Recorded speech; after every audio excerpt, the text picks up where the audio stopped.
On a map of the United States, we drift slowly southward toward Texas. The date is mid-February 2021.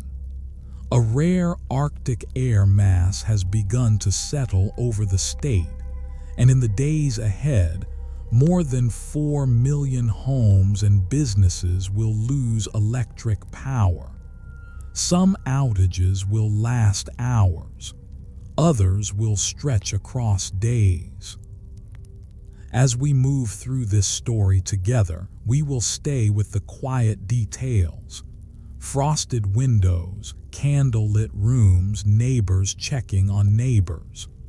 By minute 2, we will be looking at a map again, watching the lights across Texas fade county by county. By minute 4, we will have stepped inside a darkened living room, where the only light comes from a few candles in the window. By minute 6, we will see how warmth, water, and simple routines turned bedrooms and kitchens into small shelters. This is a gentle historical walkthrough, not emergency advice. Some people faced very hard conditions during these 10 frozen days, and we will describe them respectfully, without graphic detail. Settle in, let your shoulders drop, and let us walk slowly through this winter, one quiet scene at a time. If your thoughts have already begun to wander, we are simply setting our place on the map, at the threshold of 10 unusual winter days in Texas. In the second week of February 2021, Texas still felt like Texas. The afternoons were mild in most parts of the state, with temperatures climbing into the 50s and 60s under partly cloudy skies. In Houston, joggers moved along the bayou trails in light layers, their breath barely visible in the cool morning air. In Dallas, families gathered on restaurant patios for weekend brunches, the sun warming their shoulders as they lingered over coffee. In Austin, food trucks lined the streets near the university, serving tacos and barbecue to students who had no reason to expect that snow would soon cover those same sidewalks. February in Texas is a transitional month. Winter, such as it is, begins to loosen its grip.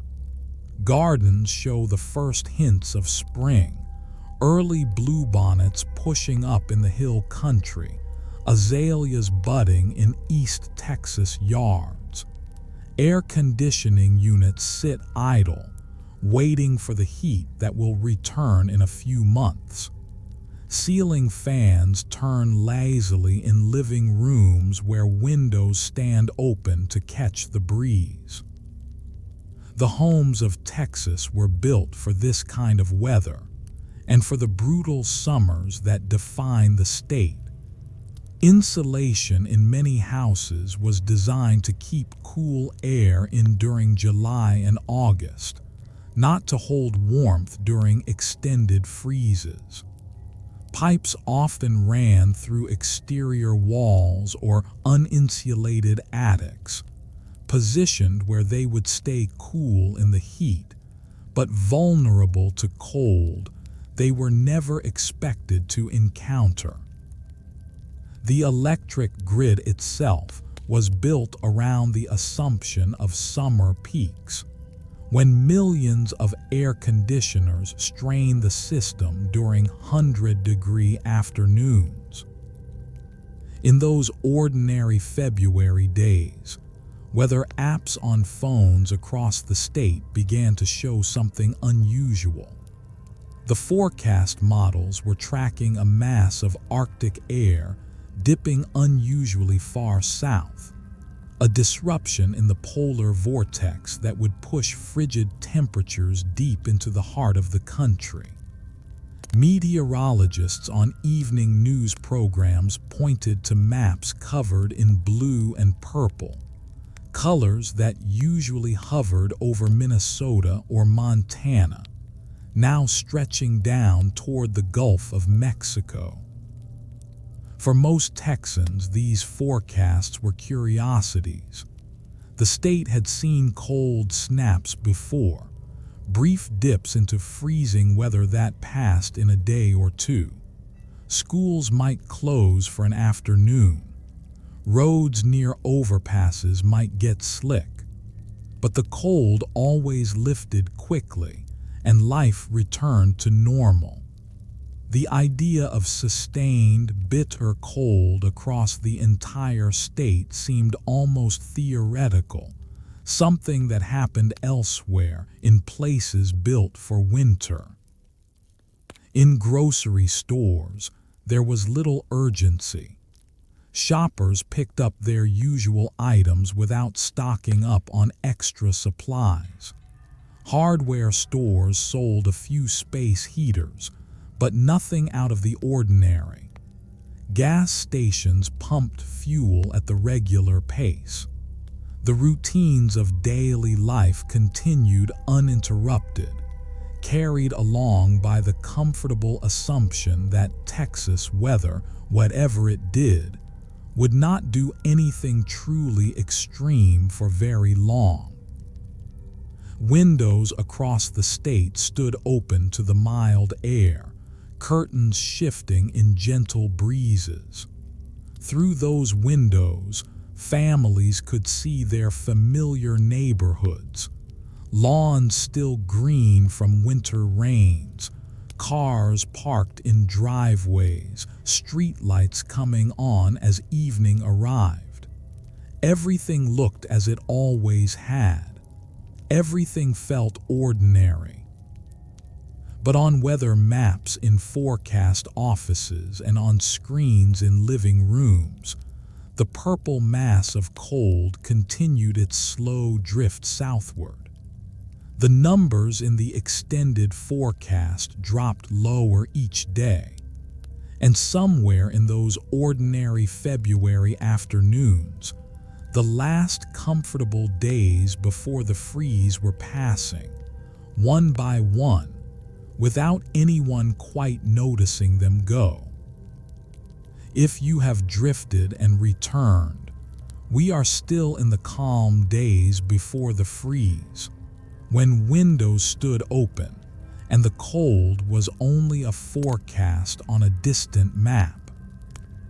By Friday, February 12th, the forecasts had grown more urgent. Weather services across Texas issued winter storm warnings, using language that caught the attention of residents who had learned to dismiss most cold weather alerts. This would not be a brief cold snap, the forecasters said.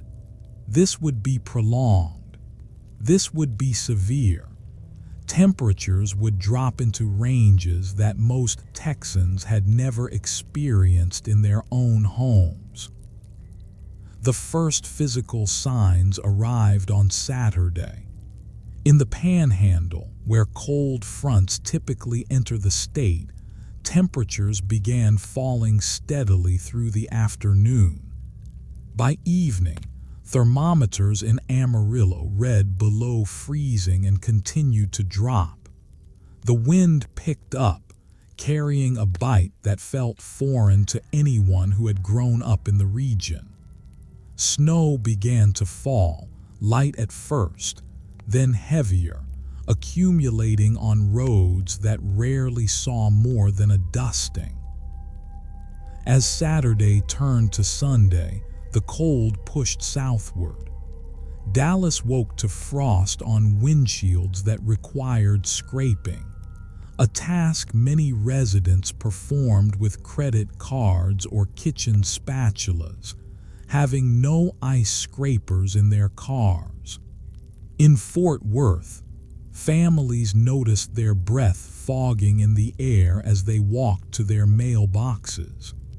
The temperature had dropped 30 degrees in less than 12 hours, and it was still falling. By Sunday afternoon, February 14th, Valentine's Day, the leading edge of the Arctic air had reached Houston and San Antonio, cities that almost never see freezing temperatures found themselves in the low 20s, with wind chills making it feel even colder. The mild February days of just 48 hours earlier seemed like a different season entirely. Snow began to fall across parts of the state that rarely witnessed it. In Austin, flakes drifted down through the gray afternoon light, settling on the Congress Avenue Bridge and dusting the steps of the state capitol. Children pressed their faces to windows, watching with wonder as their familiar neighborhoods transformed into something from a picture book. Parents smiled at the novelty, taking photos to send to relatives in colder states. The snow was beautiful, but beneath the beauty, concern was building. Roads were growing slick, and Texas drivers had little experience navigating ice.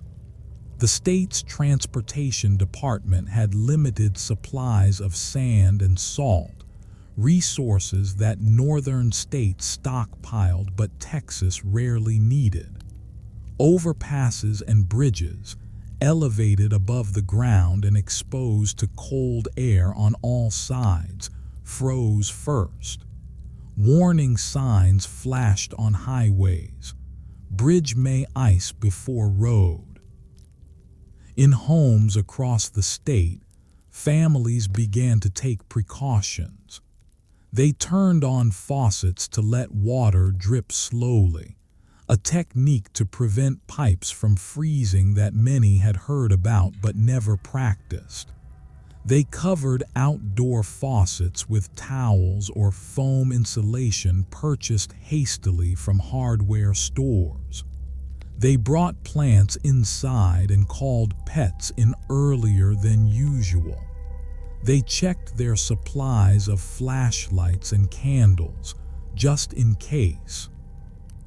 Through windows touched with condensation, Texans watched the world outside change. Streets that had been bare that morning were now white. Trees that had been budding with early spring growth now wore coats of ice. The familiar sounds of the neighborhood, cars passing, dogs barking, neighbors chatting, grew muffled under the falling snow. As Sunday evening arrived, the full weight of the cold settled over the state. Temperatures that had been in the 20s continued to fall, dropping into the teens in some areas. The wind howled around corners and through gaps indoors, carrying a chill that seemed to seep through walls. Furnaces and space heaters ran continuously, working harder than they had all winter. And somewhere in the vast network of power plants and transmission lines that supplied electricity to 29 million Texans, the strain was beginning to build. Reset if your attention has wandered gently away. We have arrived at the first true cold, when breath turned visible and windows began to fog at their edges, and the long freeze was just beginning. Sunday, February 14th, brought snow to parts of Texas that measured their annual snowfall in fractions of an inch. In the Rio Grande Valley, along the Mexican border, residents who had never seen snow in their lives watched white flakes drift down from gray skis. In Corpus Christi, on the Gulf Coast, the beach town woke to a light dusting that transformed palm trees into surreal sculptures. Even Galveston, the island city known for hurricanes and summer tourism, found itself briefly blanketed in white. For children across the state, the snow was a gift.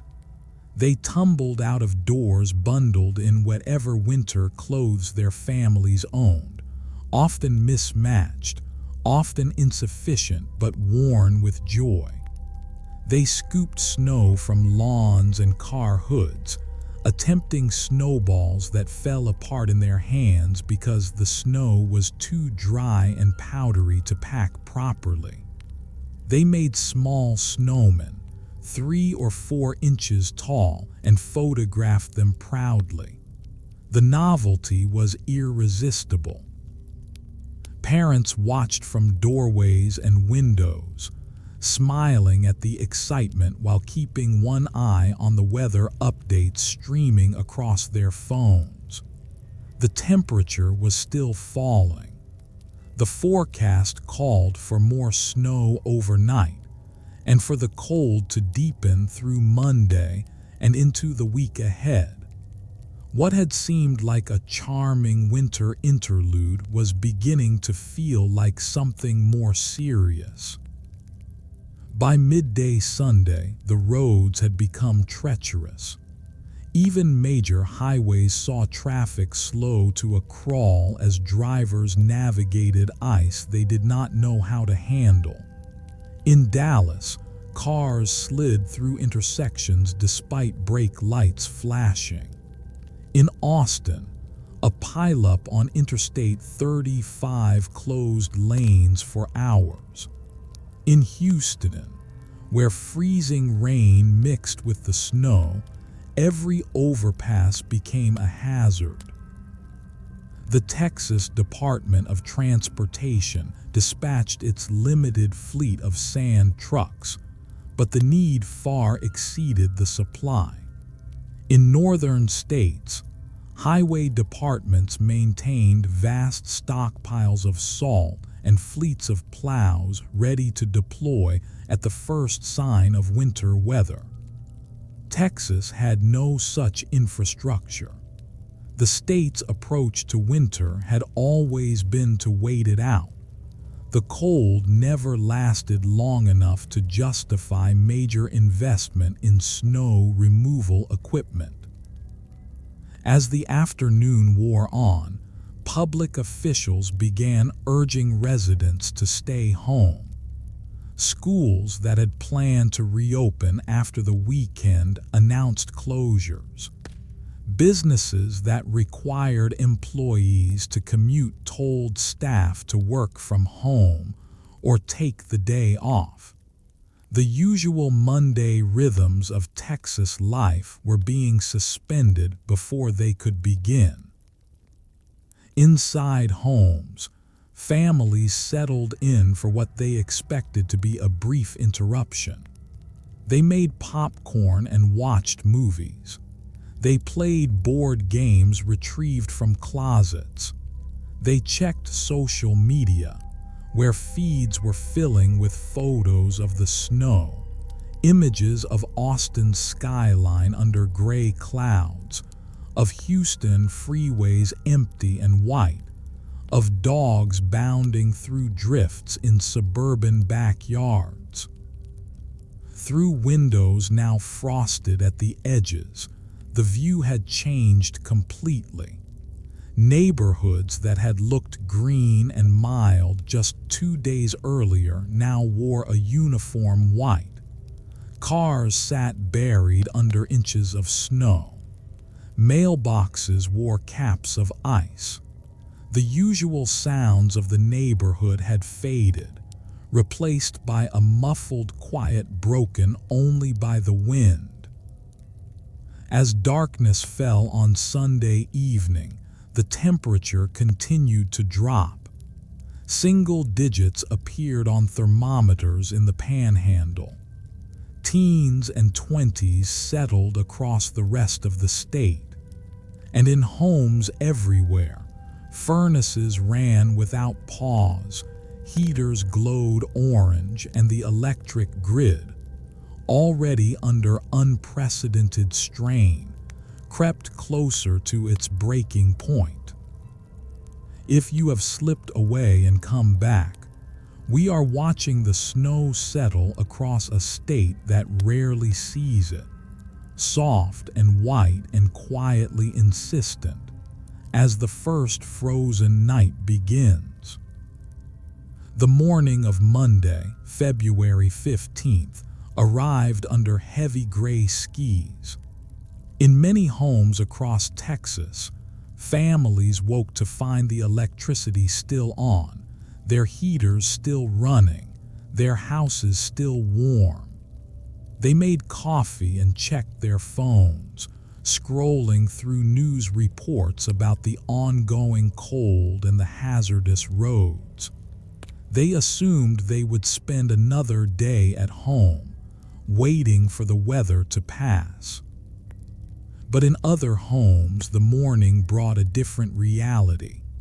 Sometime in the dark hours before dawn, the lights had flickered once, twice, and then gone out entirely. Furnaces fell silent.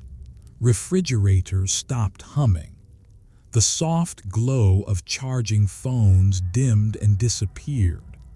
By the time residents woke, their houses had already begun to cool, the warmth seeping out through walls and windows never designed to hold it.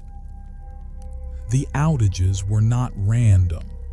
In the early hours of Monday morning, the Electric Reliability Council of Texas, known as ERCOT, had ordered utilities across the state to begin cutting power to customers. The grid was failing.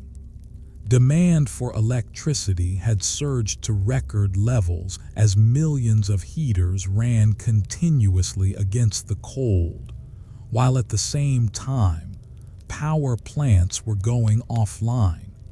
Some were not winterized to operate in such extreme temperatures.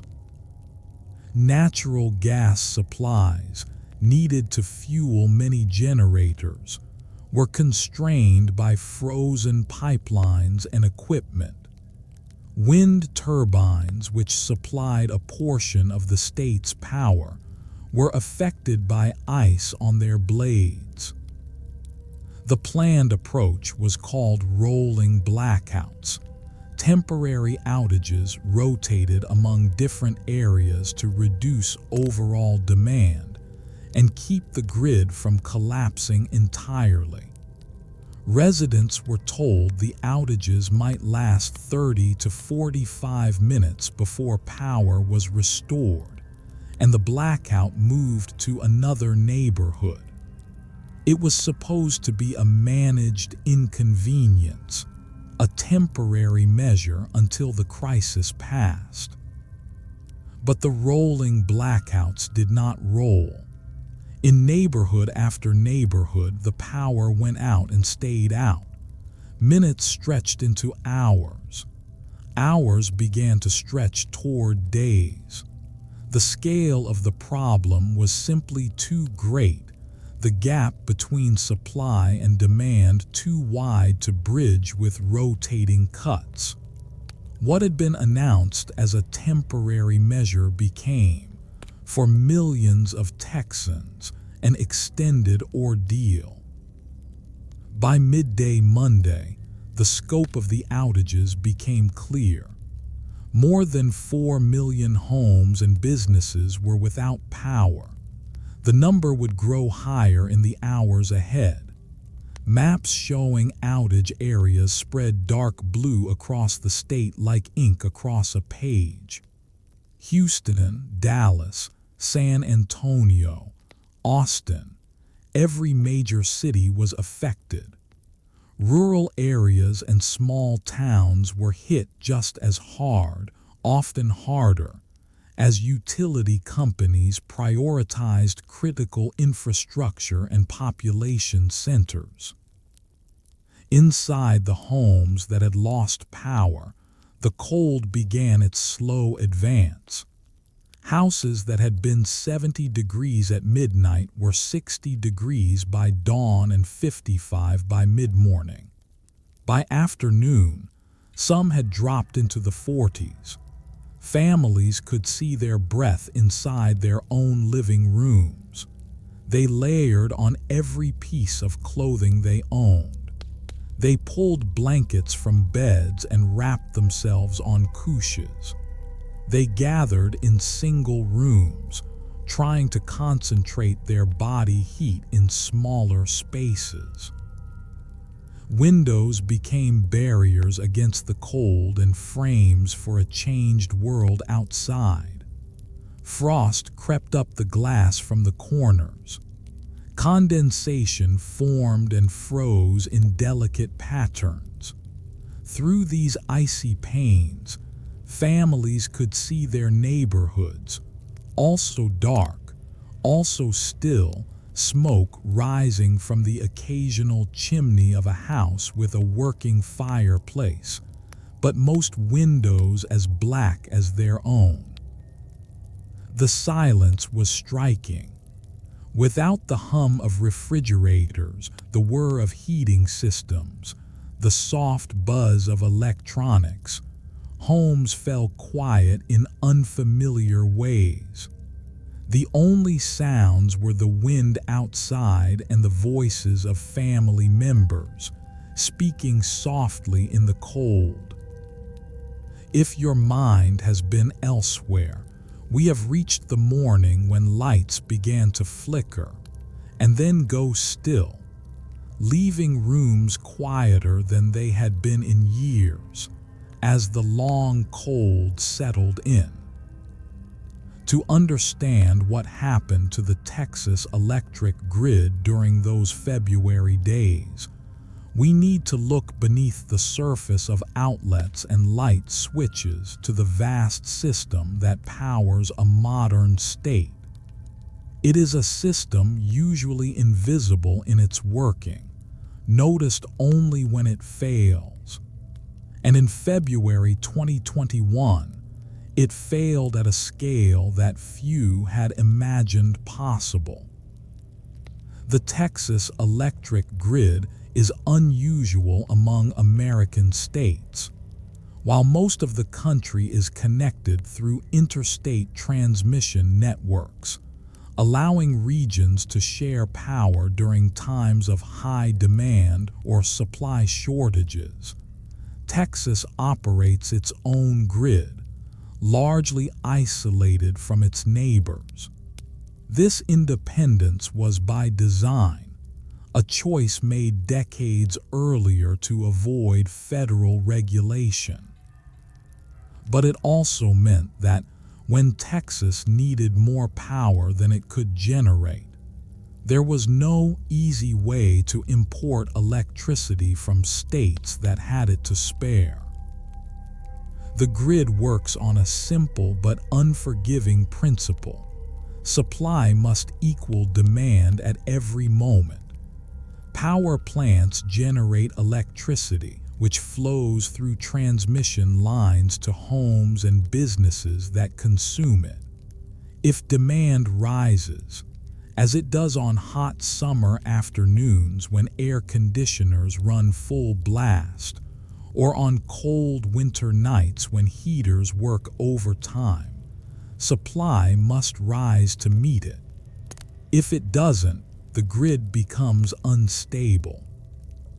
And if instability goes unchecked, the entire system can collapse.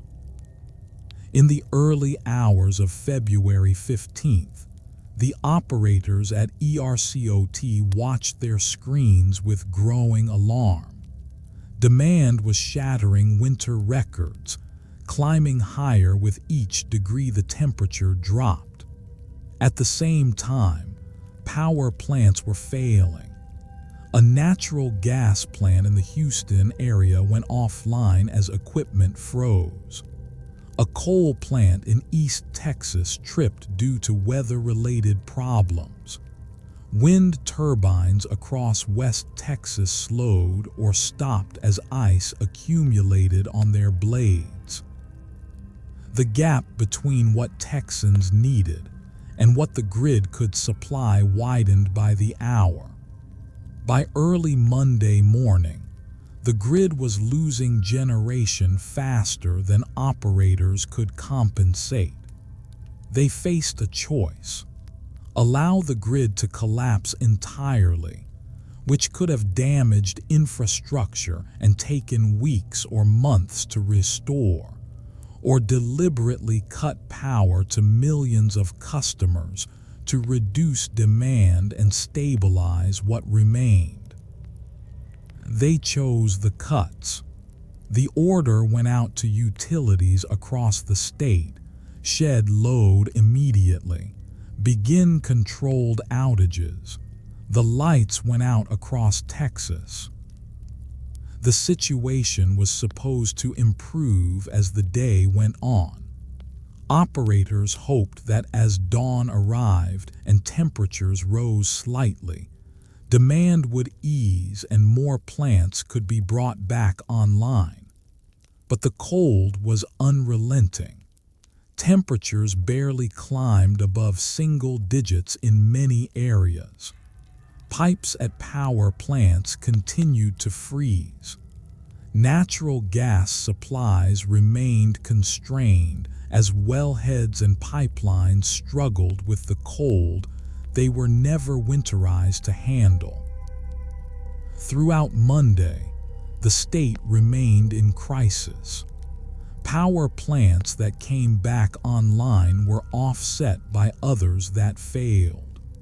The grid operated on the edge of collapse, held together by the continuing outages that kept demand just low enough to prevent total failure. The rolling blackouts that were supposed to be measured in minutes stretched into their first full day. In control rooms across the state, workers stared at screens and made calculations, trying to balance a system that was fundamentally out of balance. In homes across the state, families shivered in the cold, checking their phones for updates that offered little comfort, watching through frosted windows for lights that did not return. If you have drifted into rest and surfaced again, we are looking now at the quiet work of those who watched screens and gauges through the coldest hours, trying to hold together a grid pushed beyond its limits. If you could have watched Texas from above on Monday, February 15th, the highways would have told you something was wrong. The vast network of interstates and freeways that crisscross the state, usually flowing with trucks and commuters at all hours, lay nearly empty. The ribbons of concrete that define Texas, that connect its sprawling cities and distant towns, had become impassable. The ice had arrived first on bridges and overpasses, as it always does. These elevated structures, exposed to cold air above and below, froze before anything else. Road signs flashed warnings: bridge may ice before road. But on this day, it hardly mattered. The roads themselves had frozen solid. Sleet and freezing rain had fallen before the snow, coating highways with a layer of ice that no amount of careful driving could overcome.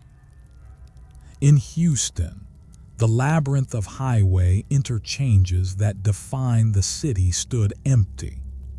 The 610 loop, which usually carries more than 200,000 vehicles a day, was deserted. Interstate 45, connecting Houston to Dallas, was closed in both directions. The only vehicles moving were emergency responders and the occasional driver who had not heard the warnings or believed them.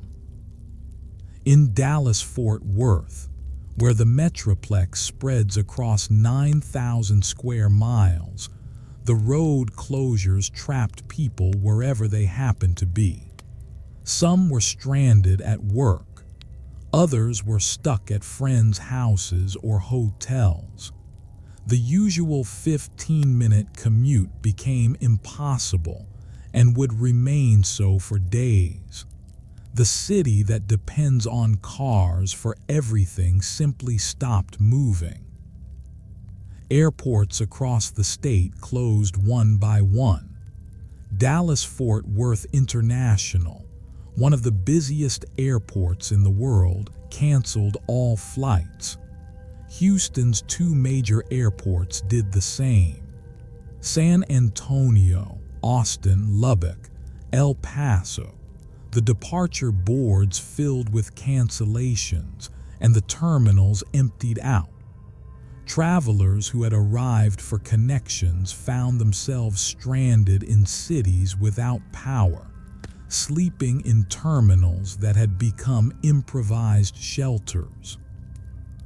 Buses stopped running in most cities. San Antonio's Via Transit system suspended service. Houston Metro parked its fleet. Dallas area rapid transit ceased operations. The public transportation that millions of Texans relied on for work and essential errands was unavailable. For those who depended on daily deliveries, grocery stores, pharmacies, hospitals, the road closures meant supplies could not get through.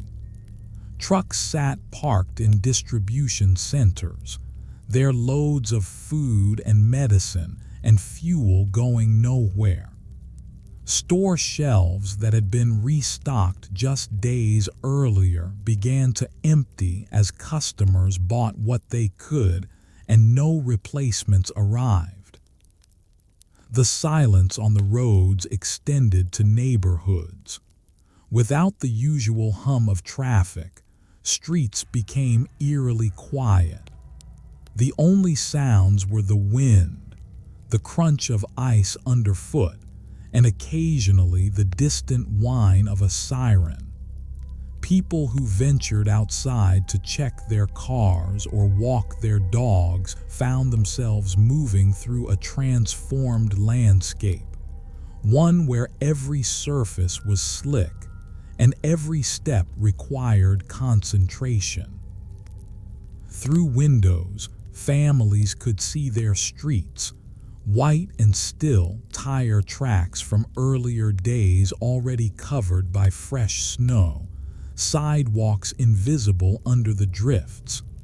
The isolation was not just a matter of lost power. It was physical, geographical. The roads that connected people to jobs, to stores, to family members across town were simply not available. Texas had been built around the automobile, and now the automobile could not move.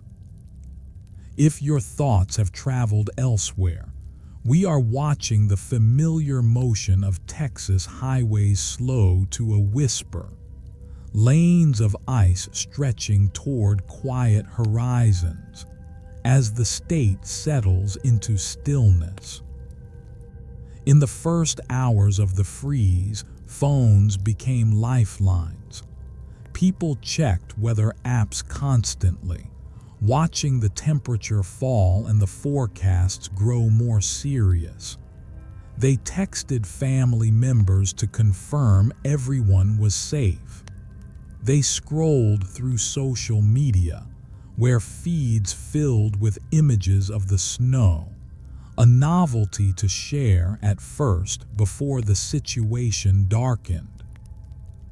The initial posts were cheerful. photos of dogs romping in snow, videos of children attempting to sled on garbage can lids, shots of frozen fountains and iced-over swimming pools, the kind of images that Texans rarely got to share. For a few hours, the storm felt like an adventure, something to document and remember. But as Monday arrived and the power went out, the tone shifted. The charming snow photos gave way to urgent questions. Has anyone found bread? Which stores are open? When will the electricity come back? Is anyone else's house this cold? The feeds that had been full of winter wonder became forums for practical survival. Cell towers across the state began to struggle. Like everything else in Texas, they were not designed for extended cold. Many relied on backup batteries that drained faster in low temperatures. Others depended on power from a grid that was failing. As the hours passed, signals weakened. Calls dropped. Texts arrived late or not at all. In homes that had lost electricity, the smartphone became essential and endangered. Phones that were normally charged overnight sat on tables with dwindling batteries. Every check of the weather app, every scroll through social media, every text message drained precious percentage points. Families learned to ration their screen time, to keep phones dark except when absolutely necessary, to share one device among several people. Those with battery packs or car chargers were suddenly wealthy. They offered their resources to neighbors, setting up informal charging stations in garages or driveways. Cars became mobile power sources, engines idling in the cold while phones plugged into dashboard outlets. The gasoline that people had meant to use for driving was being spent on staying connected. Home internet disappeared wherever the power did. Routers and modems, requiring electricity to function, went dark along with the lights. Families accustomed to streaming news and messaging friends found themselves cut off from the usual flow of information. The silence was unfamiliar and unsettling.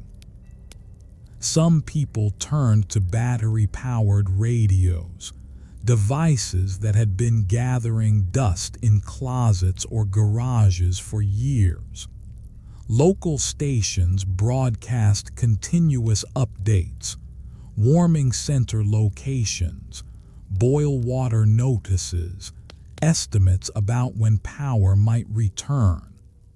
The voices of radio announcers, crackling through small speakers, became anchors in a sea of uncertainty.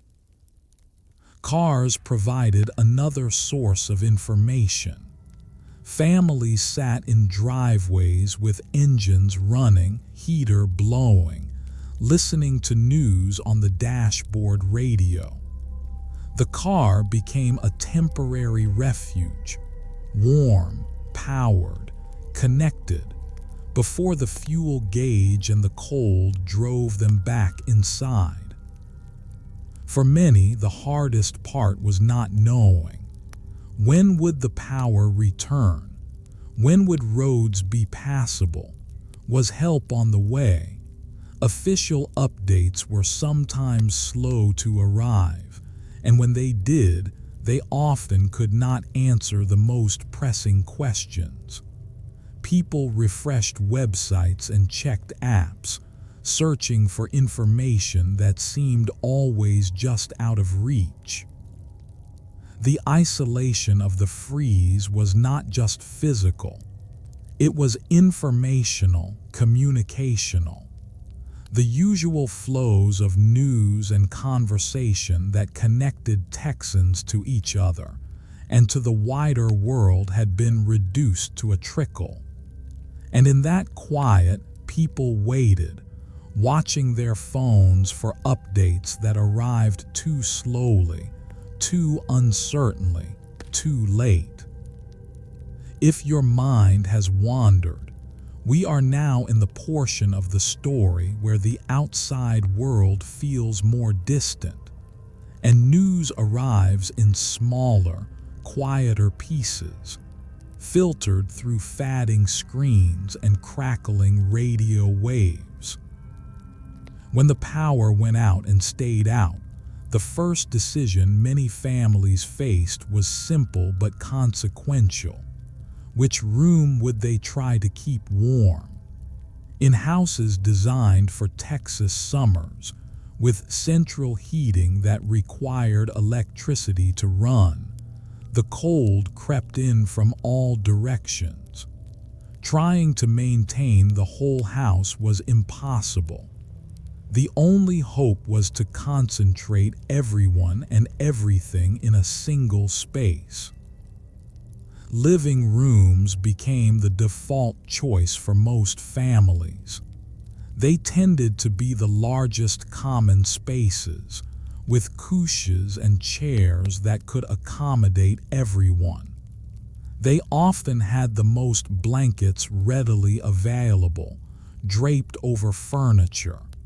And in many homes, they connected directly to kitchens, which would prove important in the days ahead. The process of consolidation began quietly. Parents dragged mattresses from bedrooms and laid them on living room floors. Children carried armfuls of blankets from every bed in the house. Pillows were piled on couches. The boundaries between day space and night space, between private rooms and common areas, dissolved as families prepared to live together in a single room for as long as the cold lasted. Doors to unused rooms were closed and sealed. Rolled-up towels were pressed against the gaps at the bottom, trying to block the cold air that seemed to flow through every crack. Blankets were hung over doorways. In some homes, families taped plastic sheeting over windows, improvising the kind of weatherization that northern homes have built in but Texas homes typically lack. The windows in those living rooms became important. Through them, families watched their neighborhoods, other houses dark or lit only by candles, snow continuing to fall or lying heavy on the ground, the occasional figure moving carefully down an icy sidewalk. The windows were sources of light during the day, but they were also sources of cold. Frost formed at the edges of the glass, creeping inward. The view outside was beautiful and troubling at once. As the temperature inside dropped, layers multiplied. People wore everything they owned: undershirts beneath shirts, beneath sweaters, beneath coats. Thermal underwear, usually reserved for ski trips, came out of closets. Hats and gloves were worn indoors. Socks were doubled and tripled. Children looked like small, overstuffed explorers, bundled until they could barely bend their arms. Blankets covered everything. People sat wrapped in quilts and comforters. They slept under piles of bedding so heavy it was difficult to turn over. The few spots of warmth in the room, near the gas stove if the house had one, near a fireplace if it worked, near a space heater if there was a way to power it, became gathering points where family members clustered close. Body heat mattered. Families who might normally spread across a house found themselves sitting shoulder to shoulder, sleeping close together, sharing warmth in the most basic way. Children curled against parents. Couples who usually slept on opposite sides of a king bed pressed together on mattresses on the floor. Even pets were pulled into the pile. Dogs and cats welcomed under blankets where their small bodies added a few degrees of warmth. The routines of the house contracted along with the livable space. Meals were eaten in the living room. Conversations happened in the living room. Sleep came in the living room. For days, this one space would be home, cramped, cold, but shared. If you have floated away and come back, we are sitting now in the rooms where families gathered close, making camps of warmth in their own living spaces, watching the frost creep along the windows. In ordinary times, water is invisible in its abundance. Texans turned on faucets without thinking. They flushed toilets, ran dishwashers, filled glasses from refrigerator doors. Water was simply there, flowing easily, taken entirely for granted. The freeze changed that. As temperatures dropped and stayed down, the water system that served millions of Texans began to fail. The problems started in the pipes and worked their way through the entire system, transforming water from an afterthought into a preoccupation. The physics were simple but relentless. Water expands as it freezes. Inside pipes, this expansion creates enormous pressure. The pressure needs somewhere to go. Often it finds a weak point, a joint, a fitting, a section of pipe exposed to the coldest air. When it does, the pipe cracks or bursts. The damage might be hidden behind a wall or in a ceiling, invisible until the ice melts and water comes pouring through. Families who had heard the advice to drip their faucets tried to follow it. The idea is simple. Moving water is harder to freeze than standing water. A slow drip keeps water flowing through pipes and relieves pressure before it builds to dangerous levels. Across Texas, faucets dripped through the night. Kitchen sinks, bathroom taps, bathtub spouts. Thin streams of water that people hoped would save them from disaster. But many homes had pipes in places no dripping faucet could protect. Lines running through exterior walls. Connections in uninsulated attics. Supply pipes entering through slab foundations, exposed to ground that had frozen deeper than anyone expected. These pipes froze despite every precaution, and when they froze, they broke. The sound of running water where no water should run became a harbinger of damage. A hissing in the walls, a steady drip from the ceiling, a puddle spreading across a floor in a house without power to run a shop vac. Families who discovered broken pipes faced impossible choices. Try to stop the flow with no easy way to shut off the water, or let it run and hope to minimize damage to the house. Meanwhile, the municipal water system was struggling with its own failures. Treatment plants lost power. Pumping stations went offline. Water pressure across cities began to fall. What had started as a plumbing problem in individual homes became a system-wide crisis affecting millions. Boil water notices went out across the state. Even where water still flowed, there was no guarantee it was safe to drink. The treatment processes that normally ensured clean water had been compromised by power outages and pressure drops. Families were advised to boil any water before consuming it, advice that required fuel to heat, containers to store, and patience to maintain.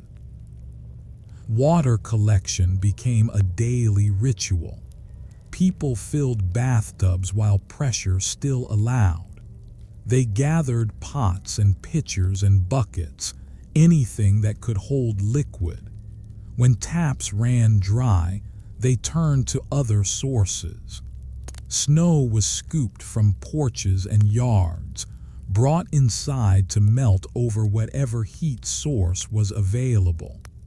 The slow transformation of snow to water to drinkable liquid became a meditative task, measuring out survival one pot at a time.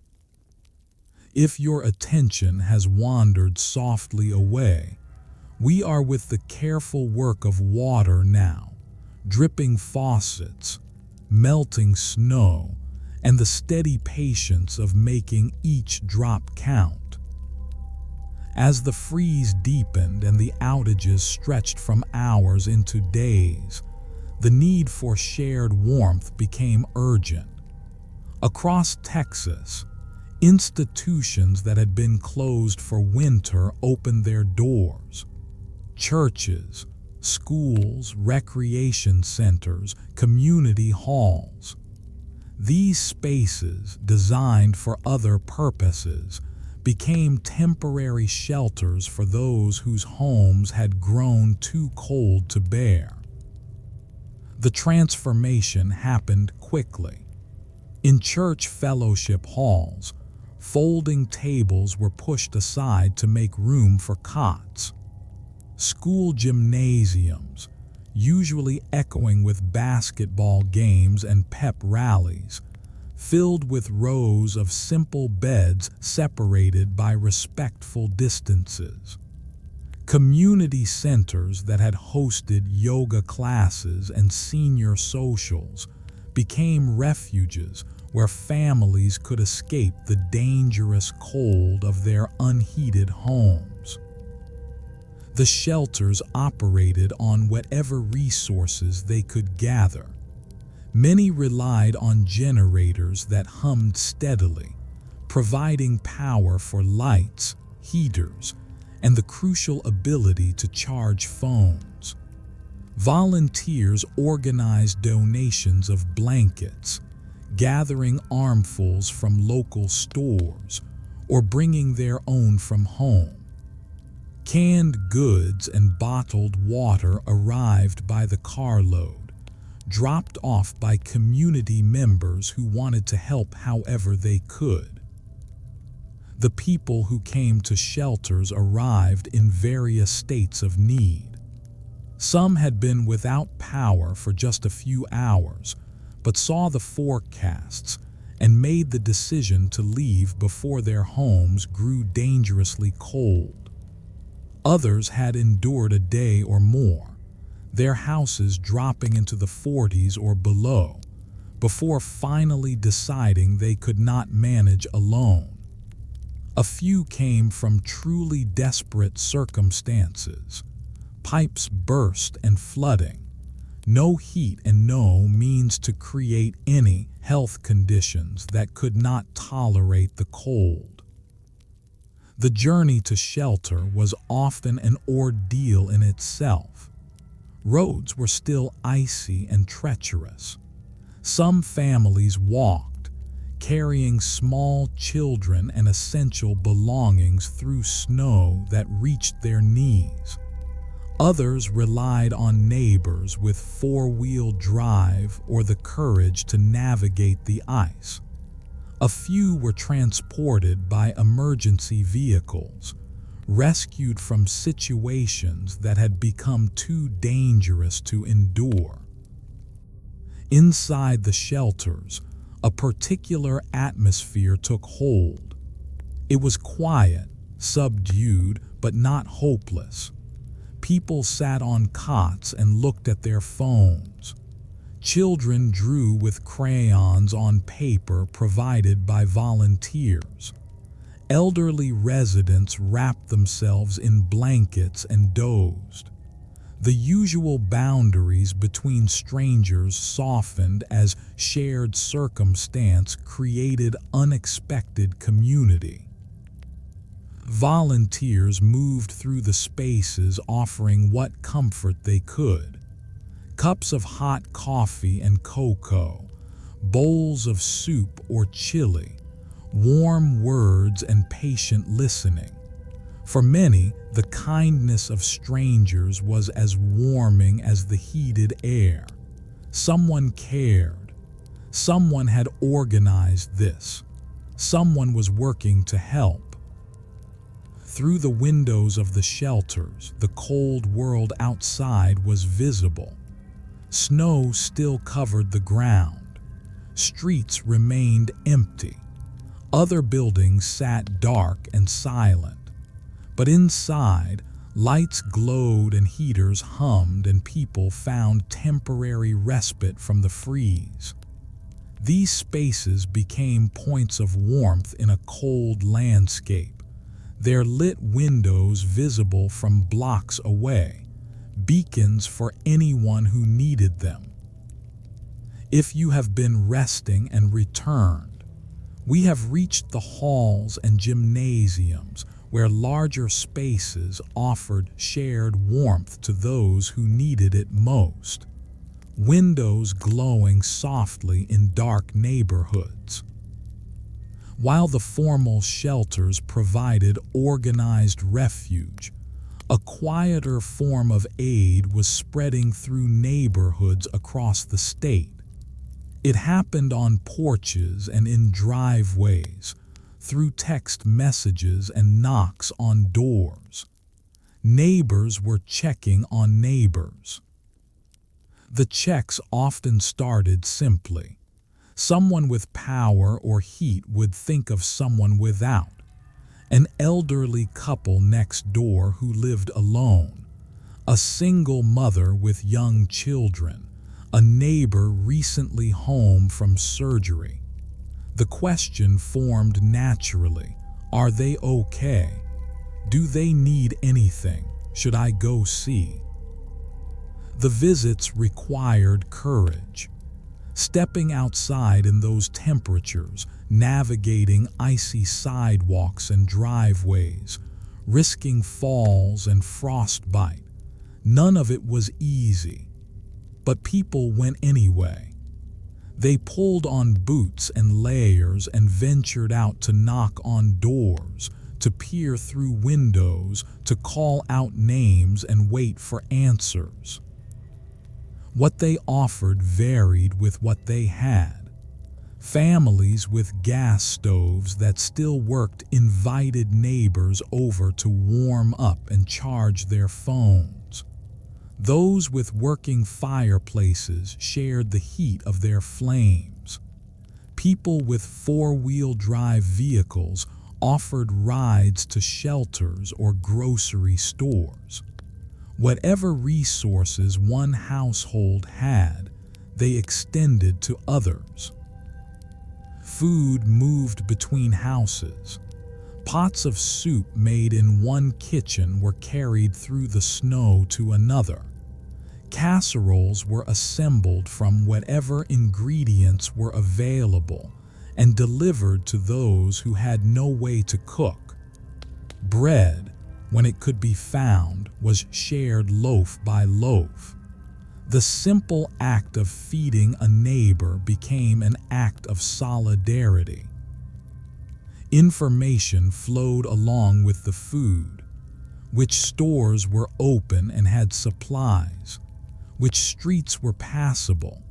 Where had power been restored? When was the next boil water notice expected to lift? These questions passed from household to household, creating informal networks of knowledge that helped people navigate the crisis. The elderly received particular attention. Many older Texans lived alone, without family nearby. Their vulnerability to cold was greater. Their ability to cope with the physical demands of the freeze more limited.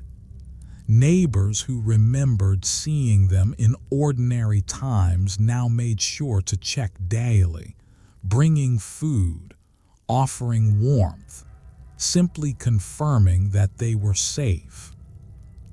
Some neighborhoods organized more formally.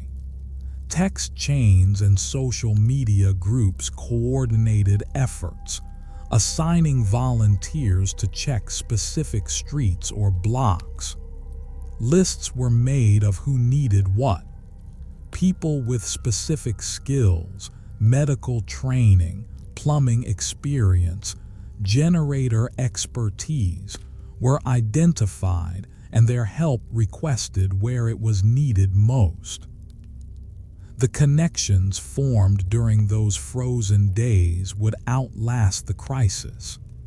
People who had lived on the same street for years without speaking more than a wave learned each other's names, entered each other's homes, shared meals and stories and warmth. The enforced isolation of modern life, where garage doors close behind arriving cars and neighbors remained strangers, cracked open under the pressure of shared need. Through windows around the neighborhood, the quiet traffic of care was visible. A figure carrying a pot across a snowy lawn. A car backing carefully out of a driveway, heading to pick up someone who needed transport. A door opening to receive a neighbor who had come to share the warmth. Small gestures, repeated countless times, that held communities together. If your thoughts have traveled elsewhere, we are walking now between houses where neighbors looked after one another with soup pots and spare blankets, their footprints crossing in the snow. While most of Texas huddled in cold homes or sought refuge in shelters, a population of essential workers continued their labor through the freeze. In hospitals and nursing homes, in utility facilities and grocery stores, at water treatment plants and emergency dispatch centers, people reported for duty and stayed on duty, sometimes for days at a time. Hospital workers faced particular challenges. The cold had created a surge of patients, people with carbon monoxide poisoning from improperly ventilated heaters, hypothermia victims found in homes without heat, injuries from falls on ice, and all the usual emergencies that do not pause for weather. At the same time, many hospital staff members could not reach their workplaces because roads were impassable, leaving those already on shift to cover extended hours. Nurses and doctors who had come in for regular shifts found themselves unable to leave. Some slept in break rooms, on couches in waiting areas, even on floors when no better option was available. They woke, worked, and slept again, losing track of how many hours had passed since they had last been home. The hospitals remained functioning, but barely, held together by the dedication of those who could not or would not leave. At nursing homes and assisted living facilities, the crisis was acute. Elderly residents, many with health conditions that made them vulnerable to cold, needed constant care and monitoring. Staff members who made it to work often stayed for multiple shifts, knowing that if they left, there might be no one to replace them. They bathed and fed and comforted residents, trying to maintain normalcy in circumstances that were anything but normal. Utility workers labored around the clock to restore power. Line crews went out in bucket trucks, repairing damaged equipment and rerouting power where possible. They worked in brutal conditions, exposed to wind and cold at the top of utility poles, handling equipment with fingers numbed despite heavy gloves. Each repair was a small victory, a few hundred or few thousand homes restored to light and heat. At power plants, operators struggled to bring offline generators back into service. The work was technical and demanding, complicated by the same cold that had caused the failures in the first place. Equipment that had frozen needed to thaw. Gas supplies that had been interrupted needed to be restored. Every plant that came back online eased the strain on the grid, but the work was painfully slow. Water treatment plant workers monitored systems under enormous stress. With power flickering, pumps failing, and pipes freezing throughout the distribution network, maintaining water service required constant attention. Boil water notices were issued as a precaution when treatment could not be guaranteed. Workers who understood the complexity of keeping water flowing worked without rest to prevent a cascade of failures. Grocery store employees kept essential supplies moving, though in diminished quantities.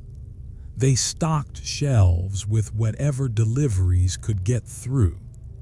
They helped customers navigate stores operating on generator power, with limited selection and long lines. They worked in conditions that were often nearly as cold as outside, wearing coats and gloves as they rang up purchases. Through the windows of these workplaces, the frozen world was visible. But inside, the lights stayed on, the work continued, and the essential systems of a modern state were kept alive by people who simply did not stop. If your eyes have grown heavy and opened again, we are alongside the quiet workers who stayed at posts through frozen nights, in hospitals, stores, and repair yards, keeping essential systems alive. The freeze was experienced differently across the generations. For children, it began as wonder. For elders, it arrived carrying the weight of memory. Both found themselves navigating a transformed world, each in their own way. Children in Texas rarely see significant snow. For many of the youngest, the February freeze was their first encounter with a winter landscape that children in northern states take for granted. They woke to windows framed in frost, looked out at yards blanketed in white, and felt the particular excitement that snow brings to those who do not know it well. The first impulse was to go outside. Parents bundled children in whatever winter gear the family owned, often insufficient, always improvised. Ski jackets bought for a trip to Colorado years ago. Mittens meant for fashion rather than warmth. Rubber rain boots standing in for snow boots that Texas families do not keep. The children went out anyway, tumbling into snow, attempting snowballs, trying to build the snowmen they had seen in movies. But the novelty faded as the cold persisted. Houses grew uncomfortable. Familiar routines dissolved. No school, no friends visiting, no tablets or televisions if the power was out. The days stretched long and the cold pressed in, and children who had been delighted by snow became restless, then bored, then quietly anxious. Parents improvised constantly. They invented games that required no electricity. They read books by flashlight and candlelight. They built forts from couch cushions and blankets, creating small warm spaces within cold rooms. They told stories, played cards, sang songs. Anything to fill the hours, to keep children occupied, to maintain some sense of safety and normalcy in circumstances that offered neither. For older Texans, the freeze triggered different responses. Many had lived through hard times before, not necessarily this particular kind of hard time, but difficulty of various sorts. They brought to the crisis a certain steadiness, a long view that younger family members sometimes lacked. In living rooms across the state, grandparents shared stories. They talked about other winters, other hardships. The ice storm of 1949, the brutal cold of 1983, times before air conditioning was universal, when heat was harder to come by and cold was a regular visitor. Their memories offered context. This is hard, but hard things can be survived. But the elderly were also among the most vulnerable. Their bodies regulated temperature less efficiently than younger bodies. Their health conditions could be exacerbated by cold. Their mobility might be limited, making it difficult to seek help or reach shelters. Many lived alone, without family nearby to check on them. The most worrying cases involved elderly residents who were isolated, those who might fall and be unable to call for help, whose pipes might burst without anyone noticing, whose homes might grow dangerously cold without anyone knowing. Welfare checks by neighbors, family members, and first responders found some of these residents in dire circumstances. Others were found too late. Through windows in those cold days, the very young and the very old watched the same frozen world. Children pressed handprints into frost on glass. Grandparents sat in chairs near whatever warmth could be found, watching the snow that covered landscapes they had known for decades. Both were waiting in their different ways for the cold to pass. If you have been resting gently, we are among the generations now, children making the best of strange days, elders offering the calm of long memory, all of them waiting together. The animals of Texas, like their human companions, found themselves in unfamiliar circumstances. Pets accustomed to climate-controlled homes suddenly experienced cold they had never known. Livestock on ranches and farms faced conditions their breeds were not selected to endure. The responsibility of caring for them added another layer of challenge to days already full of difficulty. Dogs and cats responded to the cold by seeking warmth wherever it could be found. They curled up on beds and couches, burrowing under blankets that humans were happy to share. They pressed against human bodies, adding their small warmth to the collective effort to stay comfortable. Pets who normally slept in separate rooms were welcomed into the family camp in the living room, their presence a comfort to everyone. The usual routines of pet care became complicated. Dogs who needed to go outside for bathroom breaks encountered snow they did not understand and temperatures that made them reluctant to stay out for more than moments. Their owners stood shivering by open doors, urging quick business, ready to welcome them back to whatever warmth the house could offer. Feeding pets required planning. If the power was out and refrigerated pet food was spoiling, families shared whatever was available.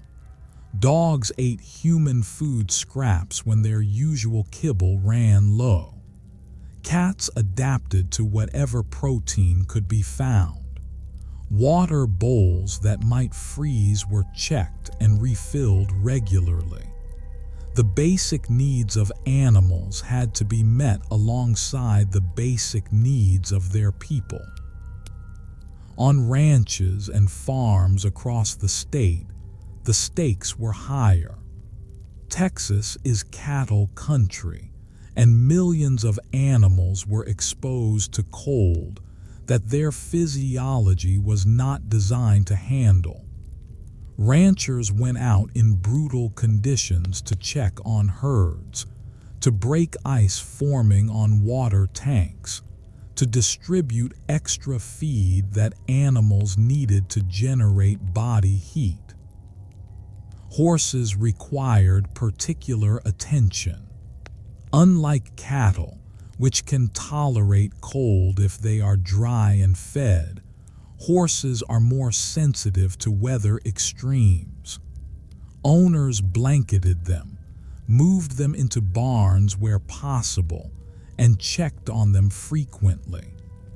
The relationship between Texans and their horses runs deep, and the worry about equine welfare added to the emotional weight of those days.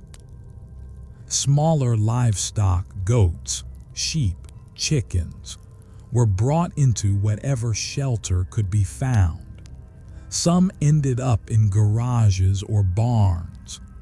A few famously ended up in houses, their owners unwilling to leave them to the cold. Social media filled with images of farm animals in living rooms, a testament to the lengths people would go to protect the creatures in their care. Wildlife, too, struggled with the unusual cold. Birds that would normally find food easily were challenged by frozen ground and ice-covered feeders. Texans who maintained bird feeders made extra efforts to keep them clear and stocked. The flash of color at a window feeder, a cardinal or a blue jay, offered small moments of normalcy and beauty amid the gray. If you have floated away and returned, we are in barns and living rooms where animals, too, waited out the cold under careful human attention. The grocery stores that remained open during the freeze became essential destinations, sought after resources in a landscape of scarcity.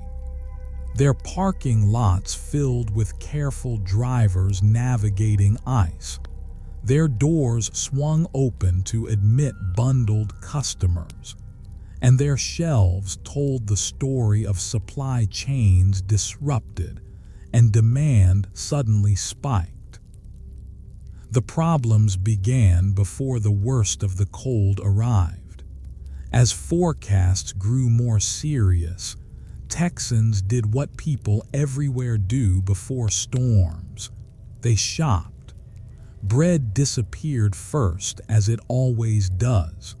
Milk followed. Bottled water flew off shelves. The usual pre-storm buying behavior emptied stores of essentials before the roads became impassable.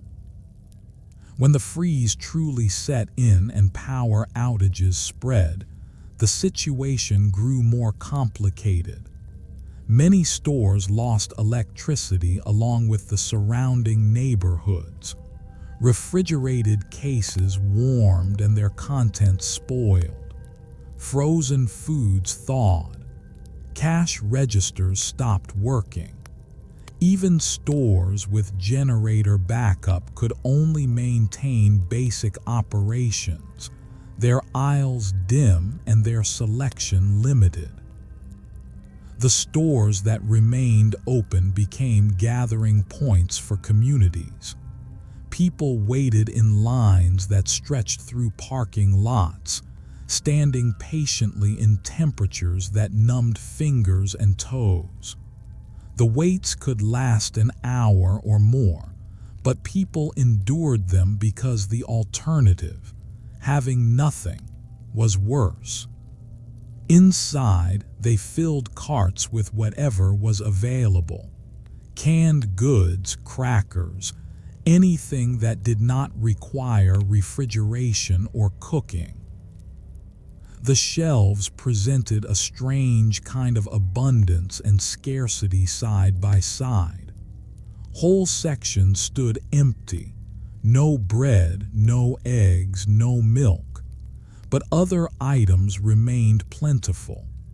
The brands people did not normally buy, the products in flavors less popular, the packages in sizes less convenient. Shoppers took what they could get, grateful to find anything at all. Store employees worked under conditions that were sometimes as challenging as what customers faced at home. Many stores operated without adequate heat, their workers wearing coats and gloves as they stocked shelves and worked registers. Staff members who made it to their shifts often worked extended hours because colleagues could not travel through the ice. Their service, quiet and often unacknowledged, kept essential supplies flowing to families who needed them. The checkout lines moved slowly but politely. Something about shared hardship brought out patience in most people. Strangers struck up conversations about the cold, about how they were managing, about when they thought things might improve. Small kindnesses appeared, someone letting another go ahead who had fewer items, a customer helping an elderly neighbor carry bags to the car. If you have drifted and returned, we are at store doors and in quiet aisles where people waited together for bread and water and whatever could be found. The systems that normally move goods across Texas, the delivery trucks and mail carriers, The supply chains and logistics networks slowed nearly to a stop during the freeze. The roads that made commerce possible were the same roads that had become impassable with ice. The result was a pause in the constant flow of packages and letters that modern life has come to expect. Mail delivery ceased in most areas. The United States Postal Service, which takes pride in its ability to deliver through weather of all kinds, faced conditions that even its dedicated carriers could not safely navigate. Routes went unwalked. Mailboxes stood empty day after day. The usual rhythm of bills and letters and catalogs simply stopped. In sorting facilities and post offices across the state, mail accumulated. Letters that would normally be delivered within a day or two piled up, waiting for roads to clear and carriers to resume their rounds. Packages sat in processing centers, their tracking information frozen on screens showing delayed due to weather. The pause was not a failure but a necessity. No mail was worth risking a carrier's safety on ice-covered streets. For people expecting important deliveries, the wait was difficult. Medication that arrived by mail was suddenly uncertain. Documents needed for deadlines sat in sorting facilities. Online orders placed before the freeze, arriving at warehouses and depots, went no further. The usual reliability of delivery had been suspended, and no one could say when it would return. Package delivery services faced the same challenges. UPS, FedEx, Amazon, all the carriers whose trucks are normally omnipresent on Texas streets pulled back their operations. Drivers were told to stay home. Packages were held. The promise of next-day delivery, which Americans have come to take for granted, became meaningless when the roads themselves could not be traveled. When deliveries did resume, they came in waves. Mail carriers worked through backlogs, their bags heavier than usual with accumulated correspondence. Delivery trucks appeared on streets that had not seen them in days, dropping off packages that had been ordered what seemed like a lifetime ago. The mundane sight of a brown truck or a mail carrier became something to notice and appreciate. The pause in delivery revealed how dependent modern life has become on constant movement of goods. Things that people had ordered without much thought, household supplies, food items, small luxuries, were suddenly unavailable when the systems that transported them stopped functioning.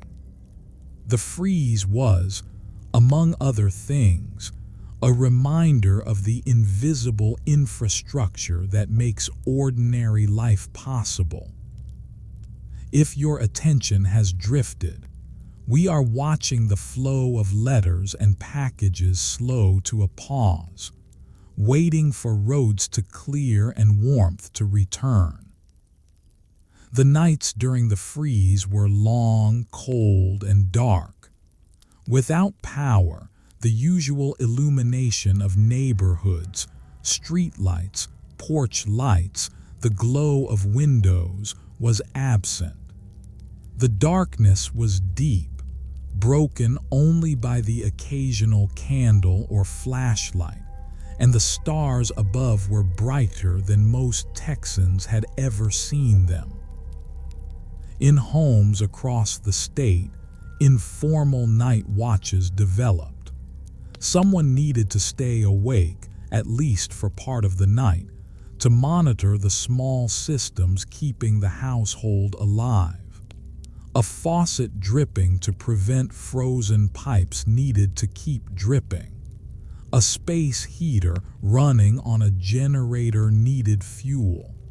A fire in a fireplace needed tending. A family's safety depended on someone paying attention. The watches were usually taken in shifts.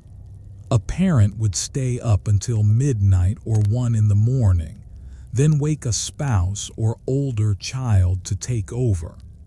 The person on watch would move quietly through the house, checking faucets, adding wood to fires, peering out windows at the frozen street. The tasks were simple but essential, and the hours passed slowly in the cold dark. Candles became important signals. Families placed them in windows facing the street, small points of light that communicated, "We are here, we are alive." Looking out at the neighborhood, a person could see which houses were occupied and which stood dark and empty. The candles were practical, providing light, but also symbolic, tiny assertions of human presence in a cold and darkened landscape. In apartment buildings, the night watches took on different forms. Building managers or maintenance staff walked hallways with flashlights, checking on residents, making sure no one had suffered a crisis behind a closed door. The beam of a flashlight moving down a corridor became a familiar sight, a reassurance that someone was looking after the building. Some people stepped outside during their watches, venturing briefly into the frozen night. The experience was striking. Without the usual hum of air conditioners and traffic, the world was remarkably quiet. The only sounds were the wind and the creak of ice on tree branches. The sky, free from light pollution, was brilliant with stars. The Milky Way, invisible in normal circumstances, stretched clearly overhead. The cold bit quickly at any exposed skin, driving watchers back inside after only a few minutes. But those brief moments in the silent, starlit dark stayed with people. They were reminders of how the world might have felt before electrification, before climate control, before the technologies that usually insulate modern life from the natural world. As the hours passed, the people on watch fought off sleep. They drank whatever warm beverages they could prepare. They wrapped themselves in blankets and sat in the least cold spots they could find. They checked the time on phones they were trying to conserve and willed the night to pass. Morning would bring more cold, but also light, and the small hope that came with a new day. If you have nodded off and woken again, we are now in the long blue hours of night, when a few kept watch so others could sleep, and windows glowed like small lighthouses in the dark. The freeze brought with it a quiet landscape of risks that required careful navigation. As temperatures remained far below what Texas infrastructure was designed to handle, hazards emerged in homes and on streets that demanded slow, thoughtful responses. The same cold that had darkened windows and silenced heating systems now tested pipes, walkways, and the improvised solutions people had adopted to stay warm. Frozen pipes became one of the most widespread challenges. Water expands as it freezes, and pipes throughout the state, many running through exterior walls, attics, or crawl spaces with minimal insulation, could not withstand the pressure. The first sign was often a faucet that produced nothing when turned, just silence where water should have flowed. Some households discovered the problem only when the thaw began, when ice that had been holding cracks sealed suddenly released, sending water spraying into walls, ceilings, and floors. The damage varied enormously. Some families experienced small leaks that could be contained with towels and buckets.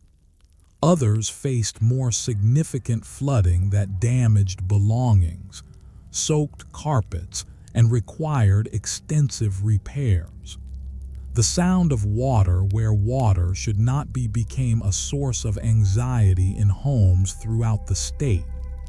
People learned to listen for drips behind walls, to watch for spreading stains on ceilings, to check under sinks, and in utility spaces with flashlights. Prevention measures circulated through communities and social media. Keep faucets dripping to maintain flow. Open cabinet doors under sinks to allow warmer room air to reach pipes. Know where your main water shutoff is located. These tips, familiar to residents of colder climates, were new information for many Texans. Neighbors who knew shared with neighbors who did not. The informal network of knowledge became as important as any official guidance. Outside the home, ice created hazards on every surface. Sidewalks, driveways, porches, and steps all became potential sites for falls. The ice that formed during the freeze was often invisible, a thin glaze that looked like wet pavement but offered no traction. People learned to walk differently, taking shorter steps, testing each footfall, holding railings whenever available. The shuffle of careful walkers became a common sight in neighborhoods where anyone ventured out. For those who had to move, to check on neighbors, to reach warming centers, to find supplies, each journey required planning. Sturdy footwear helped, but nothing guaranteed safety on surfaces that had become uniformly slick. People fell. Some injuries were minor, bruises and scrapes that healed within days. Others were more serious, requiring medical attention that was itself difficult to access with roads so dangerous. The hazard of ice was democratic, affecting the young and old, the careful and the careless alike. The use of alternative heating sources introduced another category of risk. With power out and temperatures dropping, people turned to whatever could generate warmth. Gas stoves, fireplaces, space heaters, and generators. Each came with its own requirements for safe use, requirements that were not always known or followed in the urgency of the moment. Generators, designed to provide backup electricity, needed to be operated outdoors to prevent the accumulation of carbon monoxide.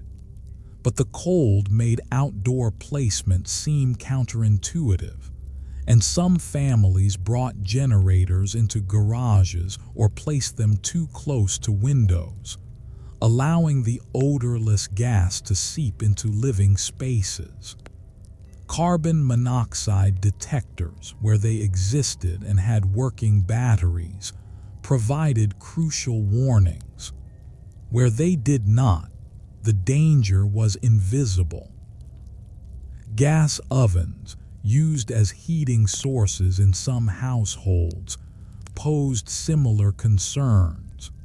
Burning gas consumes oxygen and produces carbon monoxide, making adequate ventilation essential. In homes sealed tight against the cold, this ventilation was sometimes lacking. The improvised solutions that kept people warm required a careful balance. Enough fresh air to remain safe, but not so much that the warmth was lost. Space heaters, both electric in homes that had power and fuel burning in homes that did not, needed clearance from flammable materials. Curtains, bedding, papers, and furniture all posed risks if placed too close to heating elements. The vigilance required was exhausting for families already depleted by the stress and discomfort of the crisis. Yet the vigilance was necessary, and most households maintained it through the long, cold days and nights. Public safety messages attempted to reach residents through whatever channels remained operational. Radio stations broadcast guidance. Social media accounts shared infographics. Neighbors passed along what they heard. The messages were consistent. Use generators only outdoors. Never heat with charcoal or gas grills inside.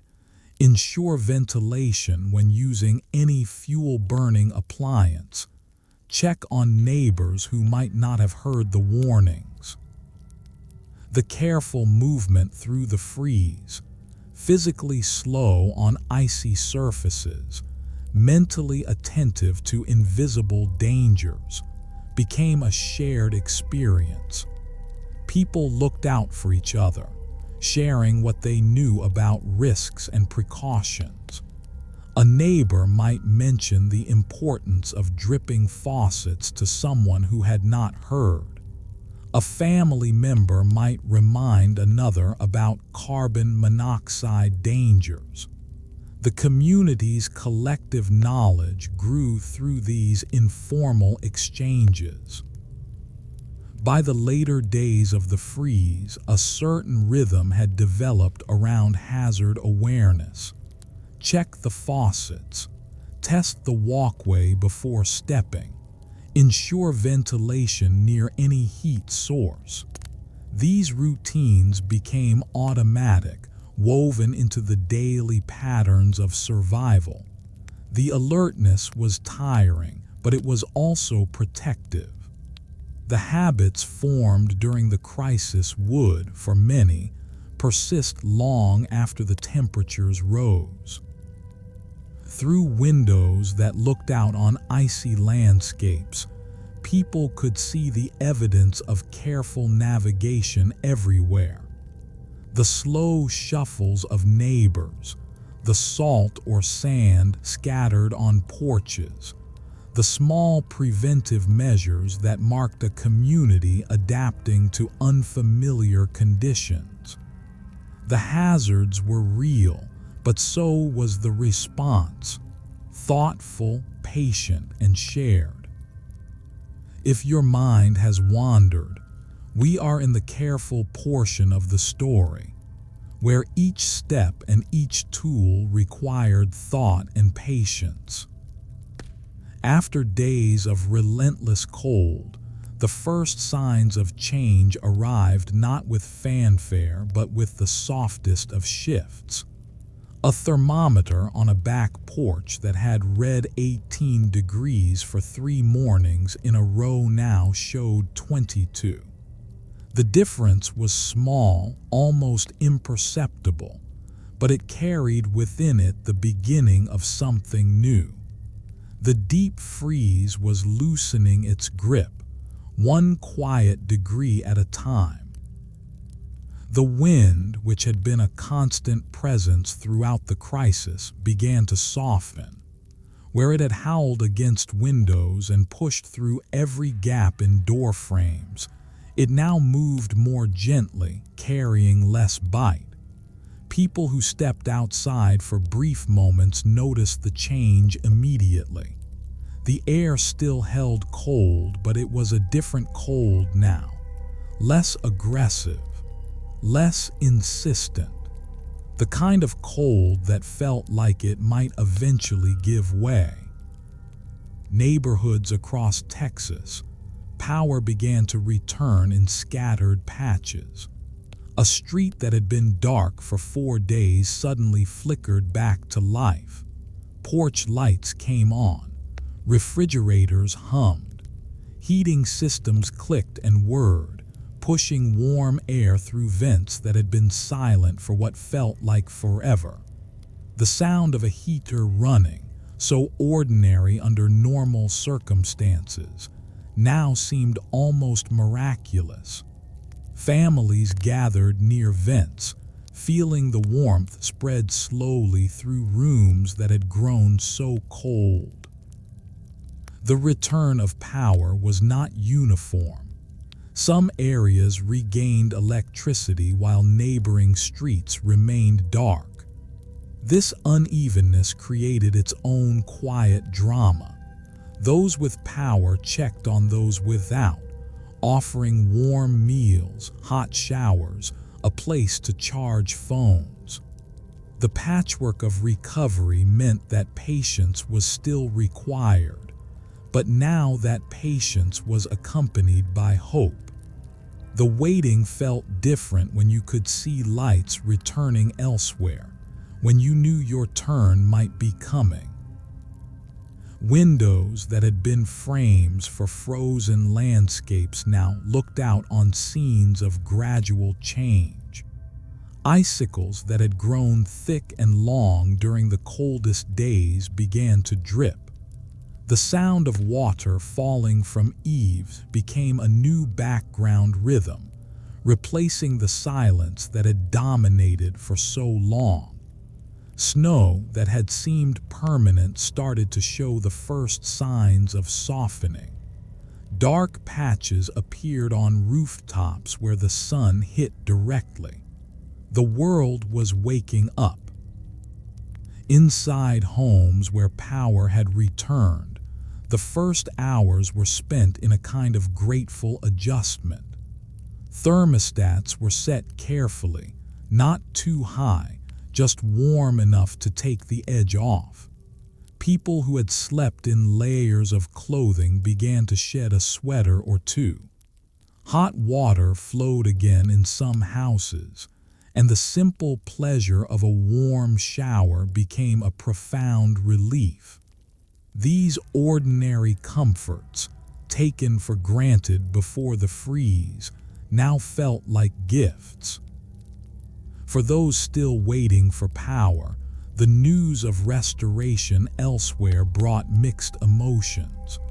Relief that the crisis was ending, impatience for their own turn, but also a sense that the worst was passing, that the long, cold nights were giving way to something better.